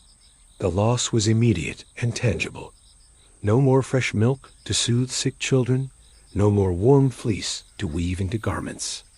The empty space where the animal had stood was a stark reminder of winter's cruelty and of the precarious balance between life and death in those frozen months. Families felt the death deeply. Mothers who had relied on the goat's milk for their youngest wept quietly in the corner of the longhouse. Fathers who had tended the animals through storms and scarcity looked on with heavy eyes, knowing that this loss meant the days ahead would be harder still. Children who had grown fond of the gentle creatures felt the absence keenly, a silent space in the yard, a missing shadow beside the fire. The death of a goat was not just about losing meat, it was about losing a symbol of hope. In a winter marked by hunger and hardship, every living animal was a promise that life endured, that spring might come, and that the family could hold on. When the goats began to die, that promise felt fragile, slipping like the thin ice on the frozen river.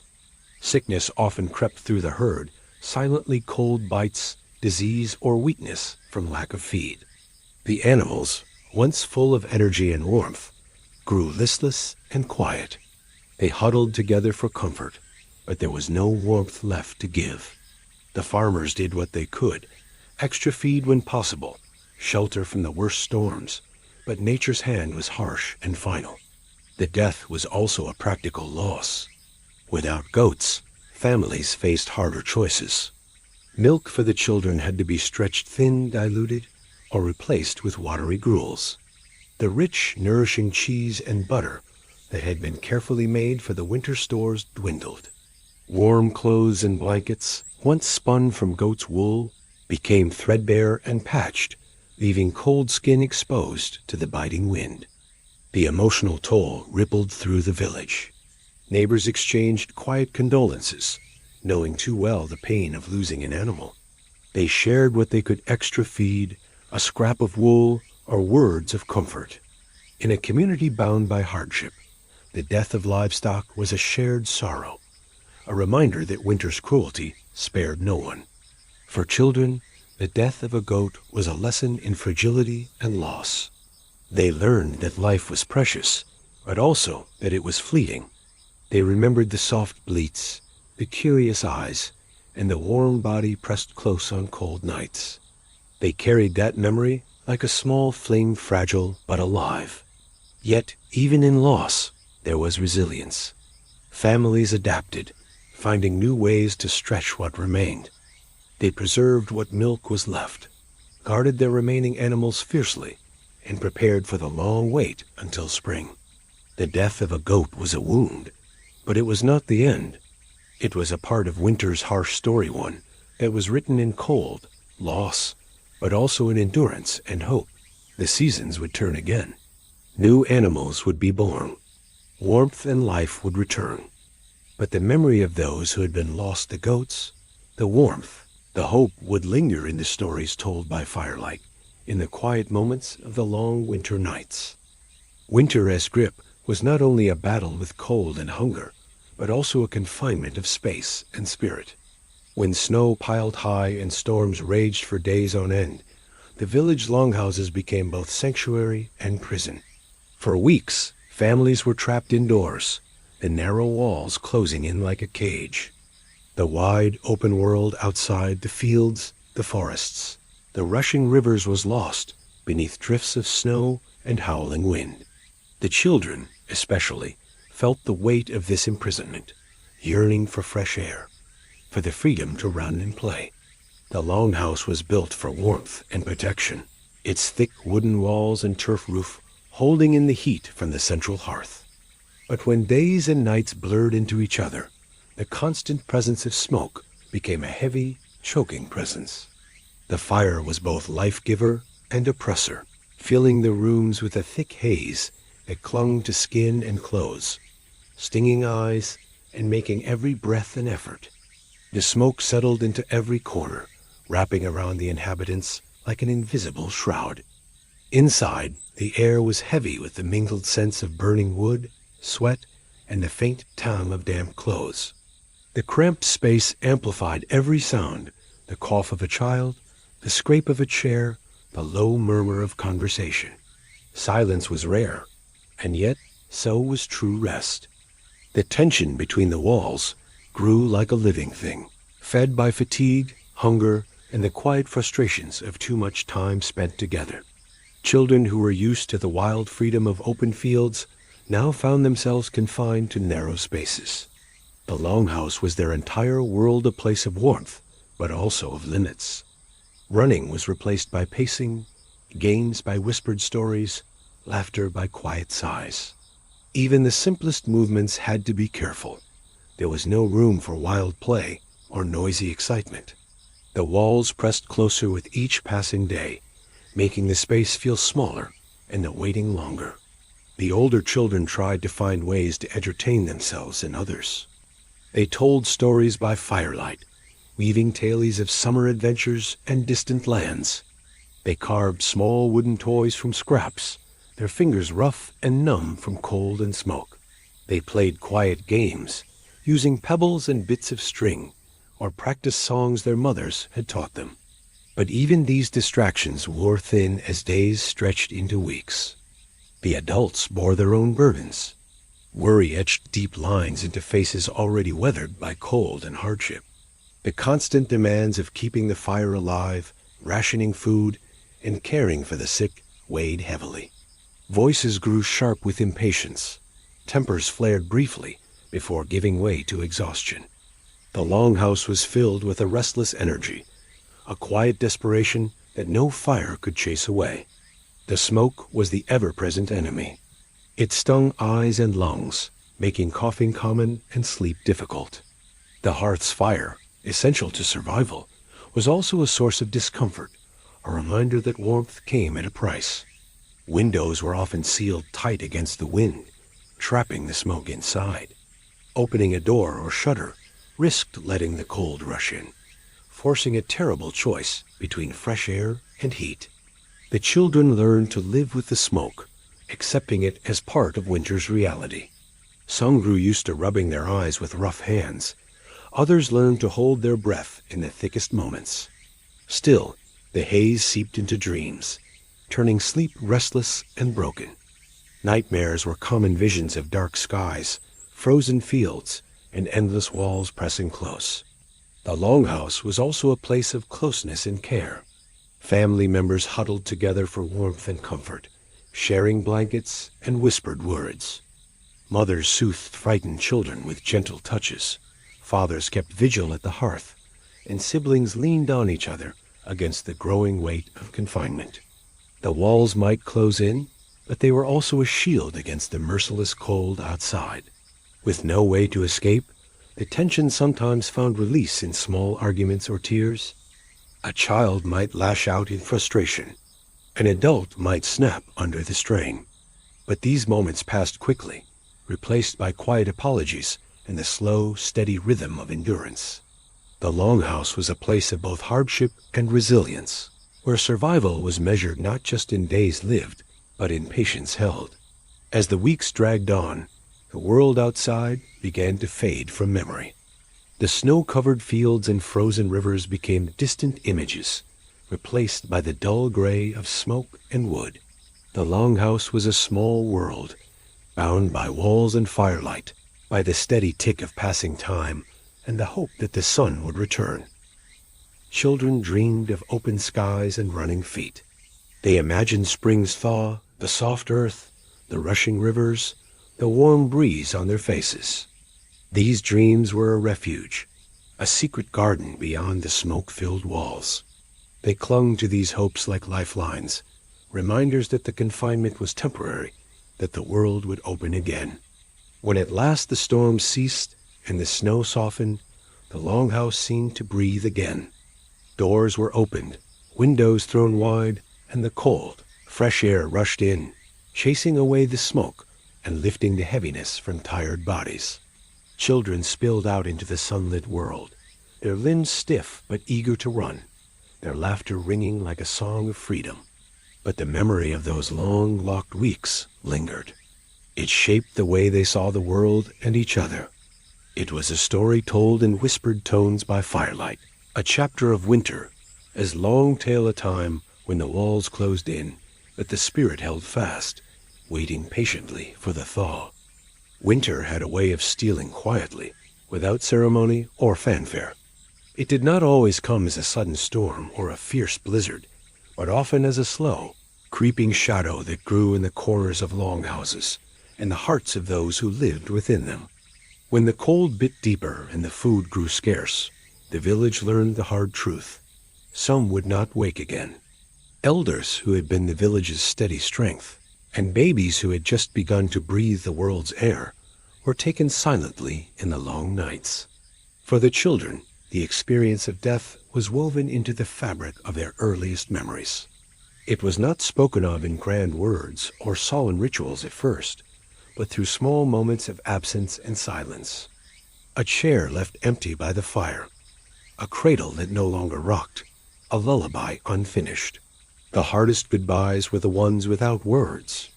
It began with noticing the stillness, when an elder did not rise with the sun, when the familiar cough was no longer heard in the morning air. Children watched from doorways or peeked from behind curtains, as families gathered quietly around those who had slipped away. The air was heavy with sadness, and a silence that seemed to stretch longer than the coldest night. In those moments, children learned that death was part of the long winter, an uninvited guest who came with the frost and the hunger. They felt the weight of loss, not just in their hearts, but in the air itself, thick and cold, like the breath of the frost. There were no easy answers, only the raw truth that some goodbyes were final, and that the living had to carry the memories forward. Babies who stopped crying left a different kind of silence, a stillness that was both fragile and profound. For families, the loss of a newborn was a wound that cut deeply through the soul. Mothers held their silence close, grieving with quiet tears that fell on rough hands. Fathers' eyes grew distant, burdened with grief and the weight of responsibility. Children, even the youngest, sensed the sorrow, their own innocence touched by a shadow they could not name. The village had its ways of coping simple ceremonies by the fire, whispered prayers, and songs that spoke of journeys to distant lands beyond the snow. The dead were honored with care, their bodies wrapped in cloth and laid to rest beneath the frost-covered earth or beneath stones in sacred places. But for the children, the rituals were less about understanding and more about the feeling of loss, the empty space left behind in the quiet absence of a familiar voice. Grief was a shared burden. Families gathered together, finding comfort in each other's presence, sharing memories and tears. Children learned to hold hands and to sit close, to lean on older siblings or parents when the sadness grew too heavy. They learned that it was okay to cry, and that sometimes the hardest goodbyes needed to be spoken softly, in whispers or held deep inside. Yet even in grief, there was a quiet strength. The community's bonds grew tighter, woven through shared sorrow and the unspoken promise to protect one another. Children watched as the adults carried on despite the losses tending to the fire. dividing what little food remained and keeping the longhouse warm and safe. From these acts of endurance, children learned resilience. The experience of death in winter shaped how the children saw the world. It taught them that life was fragile and precious, and that even in the darkest times, love and memory could provide light. The hardest goodbyes were also lessons in compassion, teaching the young to hold each other gently and to carry forward the stories of those who had gone. Sometimes, late at night, when the longhouse was quiet and the fire flickered low, children would speak in hushed tones of those they had lost. They told stories of laughter and kindness, of warm hands and gentle eyes. These memories became their way of keeping the dead close, of turning sorrow into something that could be carried forward with hope. A harsh winter claimed many lives, but it also forged a deep understanding among the children, a knowledge that even the coldest season could not extinguish the warmth of love, memory, and community. The hardest goodbyes were the ones that marked the end of a chapter, but also the beginning of a story told through generations. Winter's icy hand gripped the land in its relentless clasp, covering the village in thick snow and endless night. Yet amid the biting cold and the hunger gnawing at the belly, there existed a flicker of warmth, a flicker born from the stories told by the fire, passed from one generation to the next. These were the tales of the hungry stranger. It was in the longest, darkest nights, when the wind howled like a mourning wolf outside and the hearth's fire flickered low, that the elders would gather children close and begin to speak in low, reverent voices. The hungry stranger was never just a person seeking shelter or a simple beggar. No, they were more a figure wrapped in mystery and magic, a test sent by the gods or the ancient spirits of the forest. The stranger came cloaked in rags, weary and hungry, often arriving at the village's edge just as hope seemed to falter. Their eyes gleamed with something otherworldly, sometimes sorrow, sometimes mischief, sometimes ancient wisdom. They could be a tired traveler searching for food and warmth, or a shapeshifter, a being who could take the form of a raven soaring high above the frozen trees, or a wolf slipping silently beneath the snow-laden branches. In the bitter cold, when food was scarce and the larders nearly bare, the village faced a choice. Would they open their doors to this mysterious visitor, sharing the last of their bread and fire? Or would they turn the stranger away, fearful and guarded, clutching what little they had to their chests? The elders' voices grew softer, heavy with meaning as they told of the blessings that kindness could bring. Those who offered shelter and sustenance might find their homes protected from the worst of the winter storms. A hearth would burn brighter, the stores would mysteriously refill, and sick children might find unexpected healing. It was said the gods watched closely, rewarding generosity and punishing cruelty. But the stranger's true nature was never fully known. Sometimes the visitor was a god in disguise, testing the hearts of mortals. At other times, it was a shapeshifter, a creature of the wild realms, who could take the form of beasts both beautiful and terrifying. The children learned that to see the stranger as true form was both a gift and a warning. It meant the boundary between worlds was thin during winter's reign, and that kindness was a fragile shield against the cold darkness. The shapeshifters held a special place in the tales. They were beings of the forest, guardians and tricksters, who tested humans' courage and compassion. A stranger who vanished at dawn might leave behind a feather from a raven as wing, or the softest paw print in the snow. Sometimes, the wolves howling in the distance were said to be those very strangers, watching from afar, ensuring the village remembered to keep kindness alive. Old gods were whispered of in hushed tones, their presence felt in sudden gusts of wind that swept through the village, carrying laughter or tears. They might walk among mortals disguised as strangers, seeking to remind them of ancient laws, to share, to protect, to care for the weak. The gods' tests were often harsh, but those who passed were said to be blessed with strength for the long winter to come. The hungry stranger stories were not just tales. They were lessons etched deep into the village's soul. They taught children that even in the hardest times, when hunger and cold seemed all-consuming, an open heart could be the greatest source of warmth. That generosity was not weakness, but the quiet strength that bound communities together through the longest nights. Families wove these tales into the fabric of daily life. They reminded each other to watch for travelers, to offer what little they could without fear. They spoke of the stranger's arrival as a chance to prove their humanity in a world that often demanded harshness. The stories shaped the way children saw the world, not just as a place of survival, but as a realm of magic and unseen connections. Some nights, when the wind moaned and the snow pressed thick against the window panes, children would imagine the stranger arriving at their own door. They pictured a figure, cold and hungry, and wondered what they would do. Would they share their meager meal, invite the stranger inside, warm their frozen hands by the fire? Or would fear close their hearts, leaving the visitor to face the storm alone? This question became a quiet prayer and expression of hope and courage, wrapped in innocence. The children learned that their choices mattered, that kindness could weave invisible threads between souls, protecting not just the stranger, but their own families as well.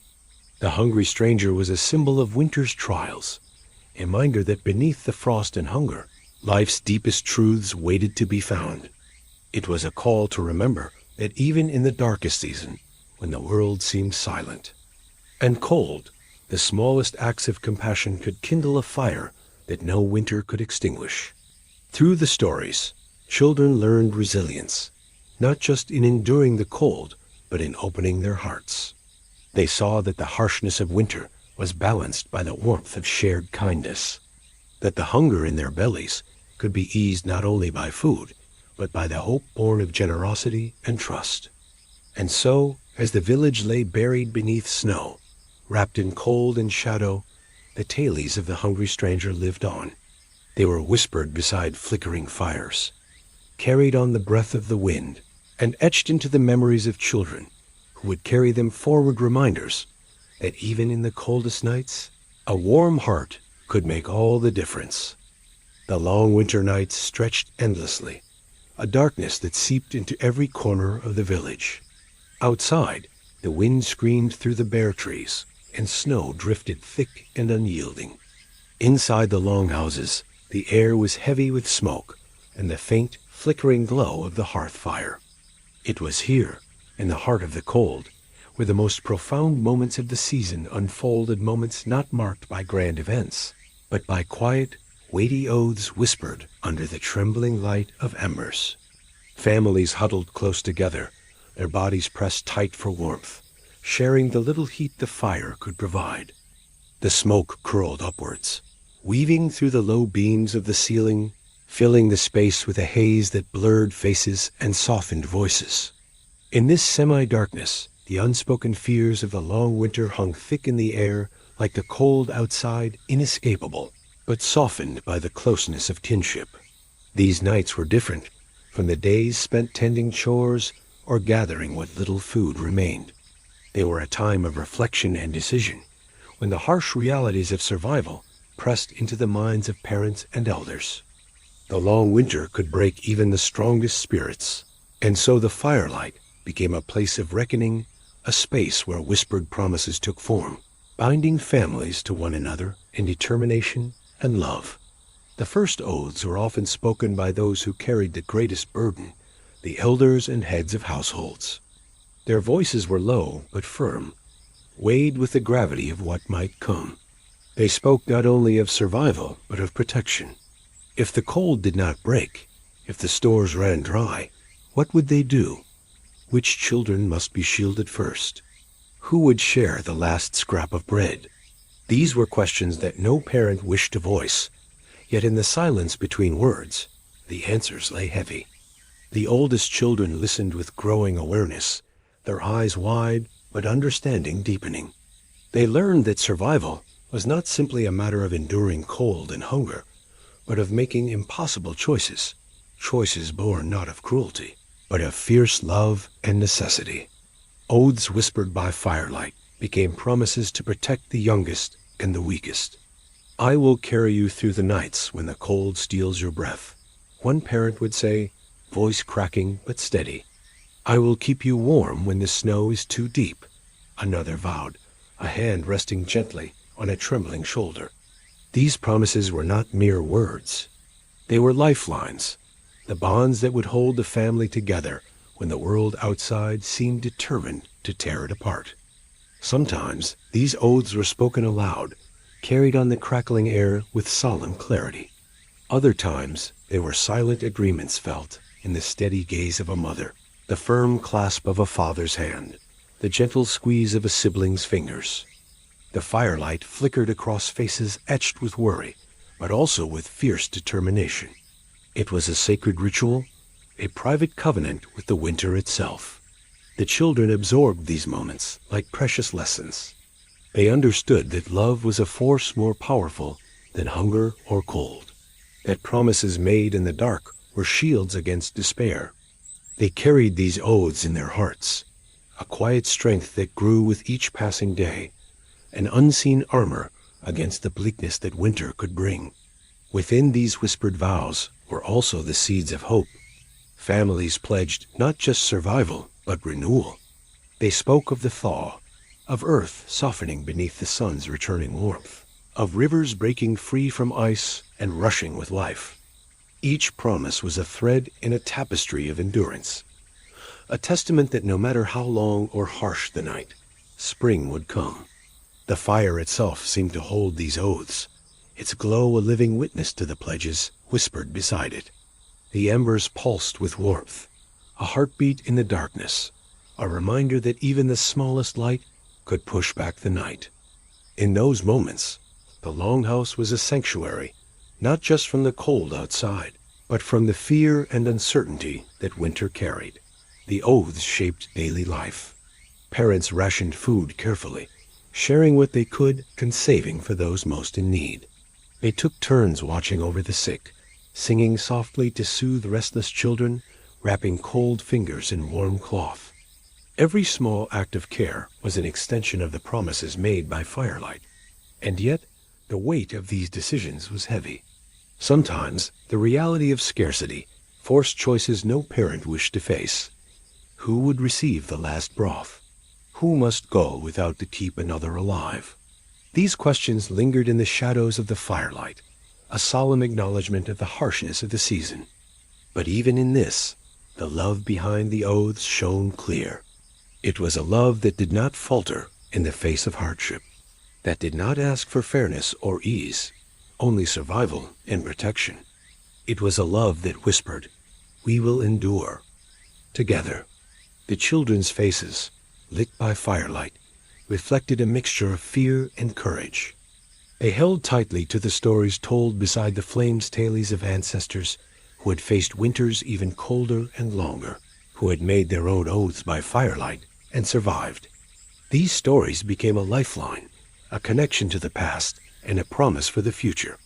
In the deepest hours of night, when the village lay wrapped in silence broken only by the crackle of the hearth, the oaths lingered unseen but felt. They were the silent prayers of those who had nothing else to offer but their word and their love. They were the threads that wove families together through the endless winter, binding them with courage and hope. And when at last the cold began to ease, when the first hints of spring lightened the horizon, those oaths remained, a quiet testament to the strength found in whispered promises, in love's enduring flame. They became stories passed down through generations, reminders that in the darkest seasons, it is the bonds we make by firelight that keep us warm. The long winter had finally begun to loosen its hold. Days stretched a little longer, the sun climbing higher above the horizon and warming the frozen earth ever so slightly. Yet, despite this subtle change, the world was still wrapped in frost. The snow, thick and unyielding for so many months, had begun to soften at the edges, but the ground beneath remained hard and brittle. Ice still clung to branches, and breath rose in soft clouds that disappeared slowly into the cool morning air. For the children, the first day outside after weeks sometimes months, of confinement was a moment heavy with quiet wonder and cautious excitement. The longhouses, once prisons of smoke and silence, now opened their doors to a world both new and strangely familiar. Their feet, long unused to the uneven ground and biting cold, pressed carefully into the snow, leaving fresh marks behind their first footprints of the year. Stepping outside was like waking from a long dream. The air was sharper, fresher, filled with the faint scent of melting ice and damp earth. It was a breath of life after the thick, smoky confinement indoors. Children pulled their coats tighter, their noses pink with cold, their eyes wide with curiosity and relief. Each footprint was a small act of freedom, a soft imprint pressed into a canvas of white. These prints told stories of cautious steps, of sudden runs, of the careful balance between joy and wariness. Some were small and tentative, barely pressing the snow. Others were bold and full of laughter, scattering powdery flakes in their wake. The frozen landscape, though still harsh, held an undeniable beauty. Icicles hung like crystal chandeliers from eaves and tree limbs. The sun caught on frozen branches, setting them ablaze with sparkling light. Children paused to touch the delicate frost, their fingers tracing patterns like lace on the bark of trees or the edges of frozen puddles. There was a quiet magic in these first moments. The world seemed to hold its breath, waiting for the slow return of life. Birds that had been silent during the coldest months now began to sing soft, tentative songs from high branches. A fox's cautious footprints crossed the snow near the edge of the forest, a reminder that nature was also waking from winter's deep sleep. Children's footsteps moved carefully at first, as if unsure whether the ground would hold them. The frozen earth was still hard and sharp beneath thin soles, and the air bit at their cheeks. But with each step, confidence grew. Their movements became bolder, their laughter louder, their spirits lighter. They explored the edges of the village, places once familiar but now transformed by frost and silence.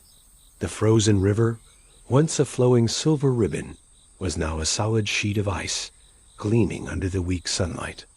Children slid cautiously onto its surface, feeling the smooth cold beneath their feet, their breath catching in shared excitement. Footprints led to the forests where snow still lay deep and untouched. Here the silence was profound, broken only by the crunch of boots on frozen twigs and the distant call of a bird. Children wandered among bare trees, their shadows long and thin in the low sun, marveling at the intricate patterns left by winter's breath on frozen leaves and frozen streams. The first footprints were more than marks on snow. They were symbols of resilience and hope. They were evidence that despite the long, hard months of cold and confinement, life endured. The children carried with them the memories of the longhouse walls, the smoky nights, the whispered oaths by firelight. Yet stepping outside was a reclamation of the world beyond those walls, a world waiting to be rediscovered. There was a sense of renewal in the air. The frost still clung to the ground, stubborn and white, but it was beginning to thaw, softening with the sun's gentle touch. Streams began to murmur beneath melting ice, promising the return of running water and fish. Buds tightly closed for months hinted at the green to come. The earth, though still cold, was awakening. Children felt it in their bones, the slow turning of the seasons, the promise that the world would warm again. Their feet pressed into the snow, but their hearts reached toward the coming spring, toward the light that would lengthen days and coax life from the frozen ground. In those first footprints, there was a quiet celebration not just of winter's end, but of survival, of endurance, and of the endless cycle of life. Each step was a whisper of hope, a soft promise that no matter how harsh the winter, the world would open once more. When the calendar whispered of spring's arrival, hope began to stir. The promise of thawing earth, of sunlight softening frozen ground, of rivers flowing free once again. These were the dreams that carried the village through the bleakest months. But some winters refused to let go. They clung stubbornly, wrapping the land in icy hands that would not loosen, stretching days of cold and darkness beyond what anyone expected.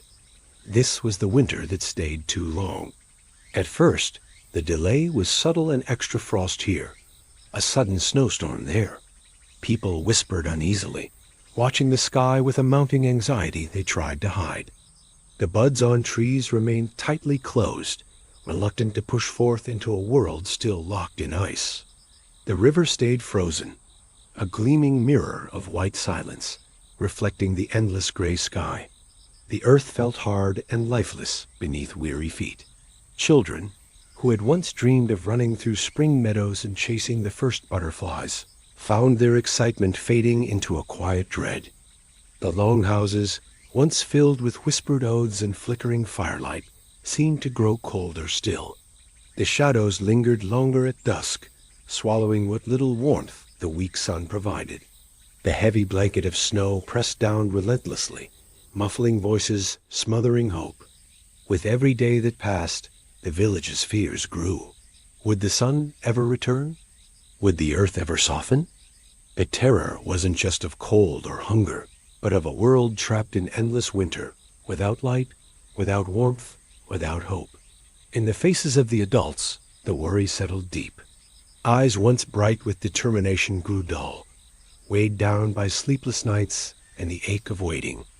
Parents tried to shield their children from despair, but the fear was contagious, a silent shadow creeping into every corner of their lives. The children, too young to understand the full weight of the situation, felt the change in the air. Their laughter grew quieter, their games slower and more thoughtful. The snow, once a playground of wonder, became a reminder of what had not come. The first footprints of spring soft buds, flowing streams, warm breezes remained absent, leaving a void too large to fill. Even the stories told by firelight shifted. Tales of gods bringing renewal and old spirits dancing in the thaw felt distant, as if those ancient forces had turned away. The hungry stranger no longer brought hope, but a chilling reminder of scarcity. The shapeshifters and old gods became figures of warning rather than wonder. In the longhouses, families huddled closer, sharing whatever warmth remained. The oaths whispered by firelight took on a new urgency, promises to hold on, to protect, to endure. But with each passing day, those promises felt more fragile, as if the cold itself sought to unravel them. The village's resilience was tested in ways no one could have foreseen. Food stores dwindled to bare cupboards. The frozen earth made it impossible to plant or forage. The rivers, once a source of life, remained still and lifeless beneath thick ice. People scavenged for whatever could sustain them, clinging to memories of better days. Yet even amid the terror and despair, moments of quiet courage flickered. Parents sang softly to their children, telling them that the sun would return. Elders shared stories of winters that lasted longer still, of ancestors who endured and thrived. These words, fragile as they were, became lifelines. Children, despite their fear, found strength in small acts, helping gather firewood, tending to the sick, sharing the last morsels of food. Their footsteps, once light and carefree, now carried the weight of survival. Yet in those steps lay a quiet determination not to surrender to the endless cold. The long winter's hold stretched on, but so too did the human spirit. The village, battered and weary, held fast to hope, even as the darkness threatened to swallow it whole. They waited for the moment when the earth would finally soften, when the ice would crack and flow, when the sun would shine warm and steady again. And when spring did come slowly, quietly, almost imperceptibly, it was not just a change of season.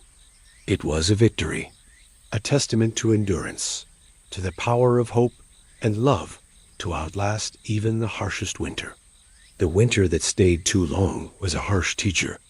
It taught that sometimes hope must be held in trembling hands, that survival is not always heroic, but often quiet and stubborn, that even in the darkest, coldest times, the promise of light remains waiting patiently beneath the frost. As we come to the close of this journey through a winter that stayed too long, we are reminded of the quiet strength found in endurance, hope, and the bonds of community. Through the harshest cold and darkest nights, the warmth of family and the flicker of faith carried those, children and all who lived through such winters, forward toward the promise of spring. Thank you for joining me in this reflective exploration of history as long winters and the resilience of those who face them. If you found this story meaningful, please consider subscribing and hitting the notification bell so you don't miss the next chapter in our journey through time. I'd love to hear your thoughts. What moments touched you most? Are there other stories or periods you want to explore? Drop a comment below and let's keep the conversation going. Stay warm, take care of each other, and remember sometimes the smallest light can shine brightest in the darkest seasons. Until next time, thank you for watching.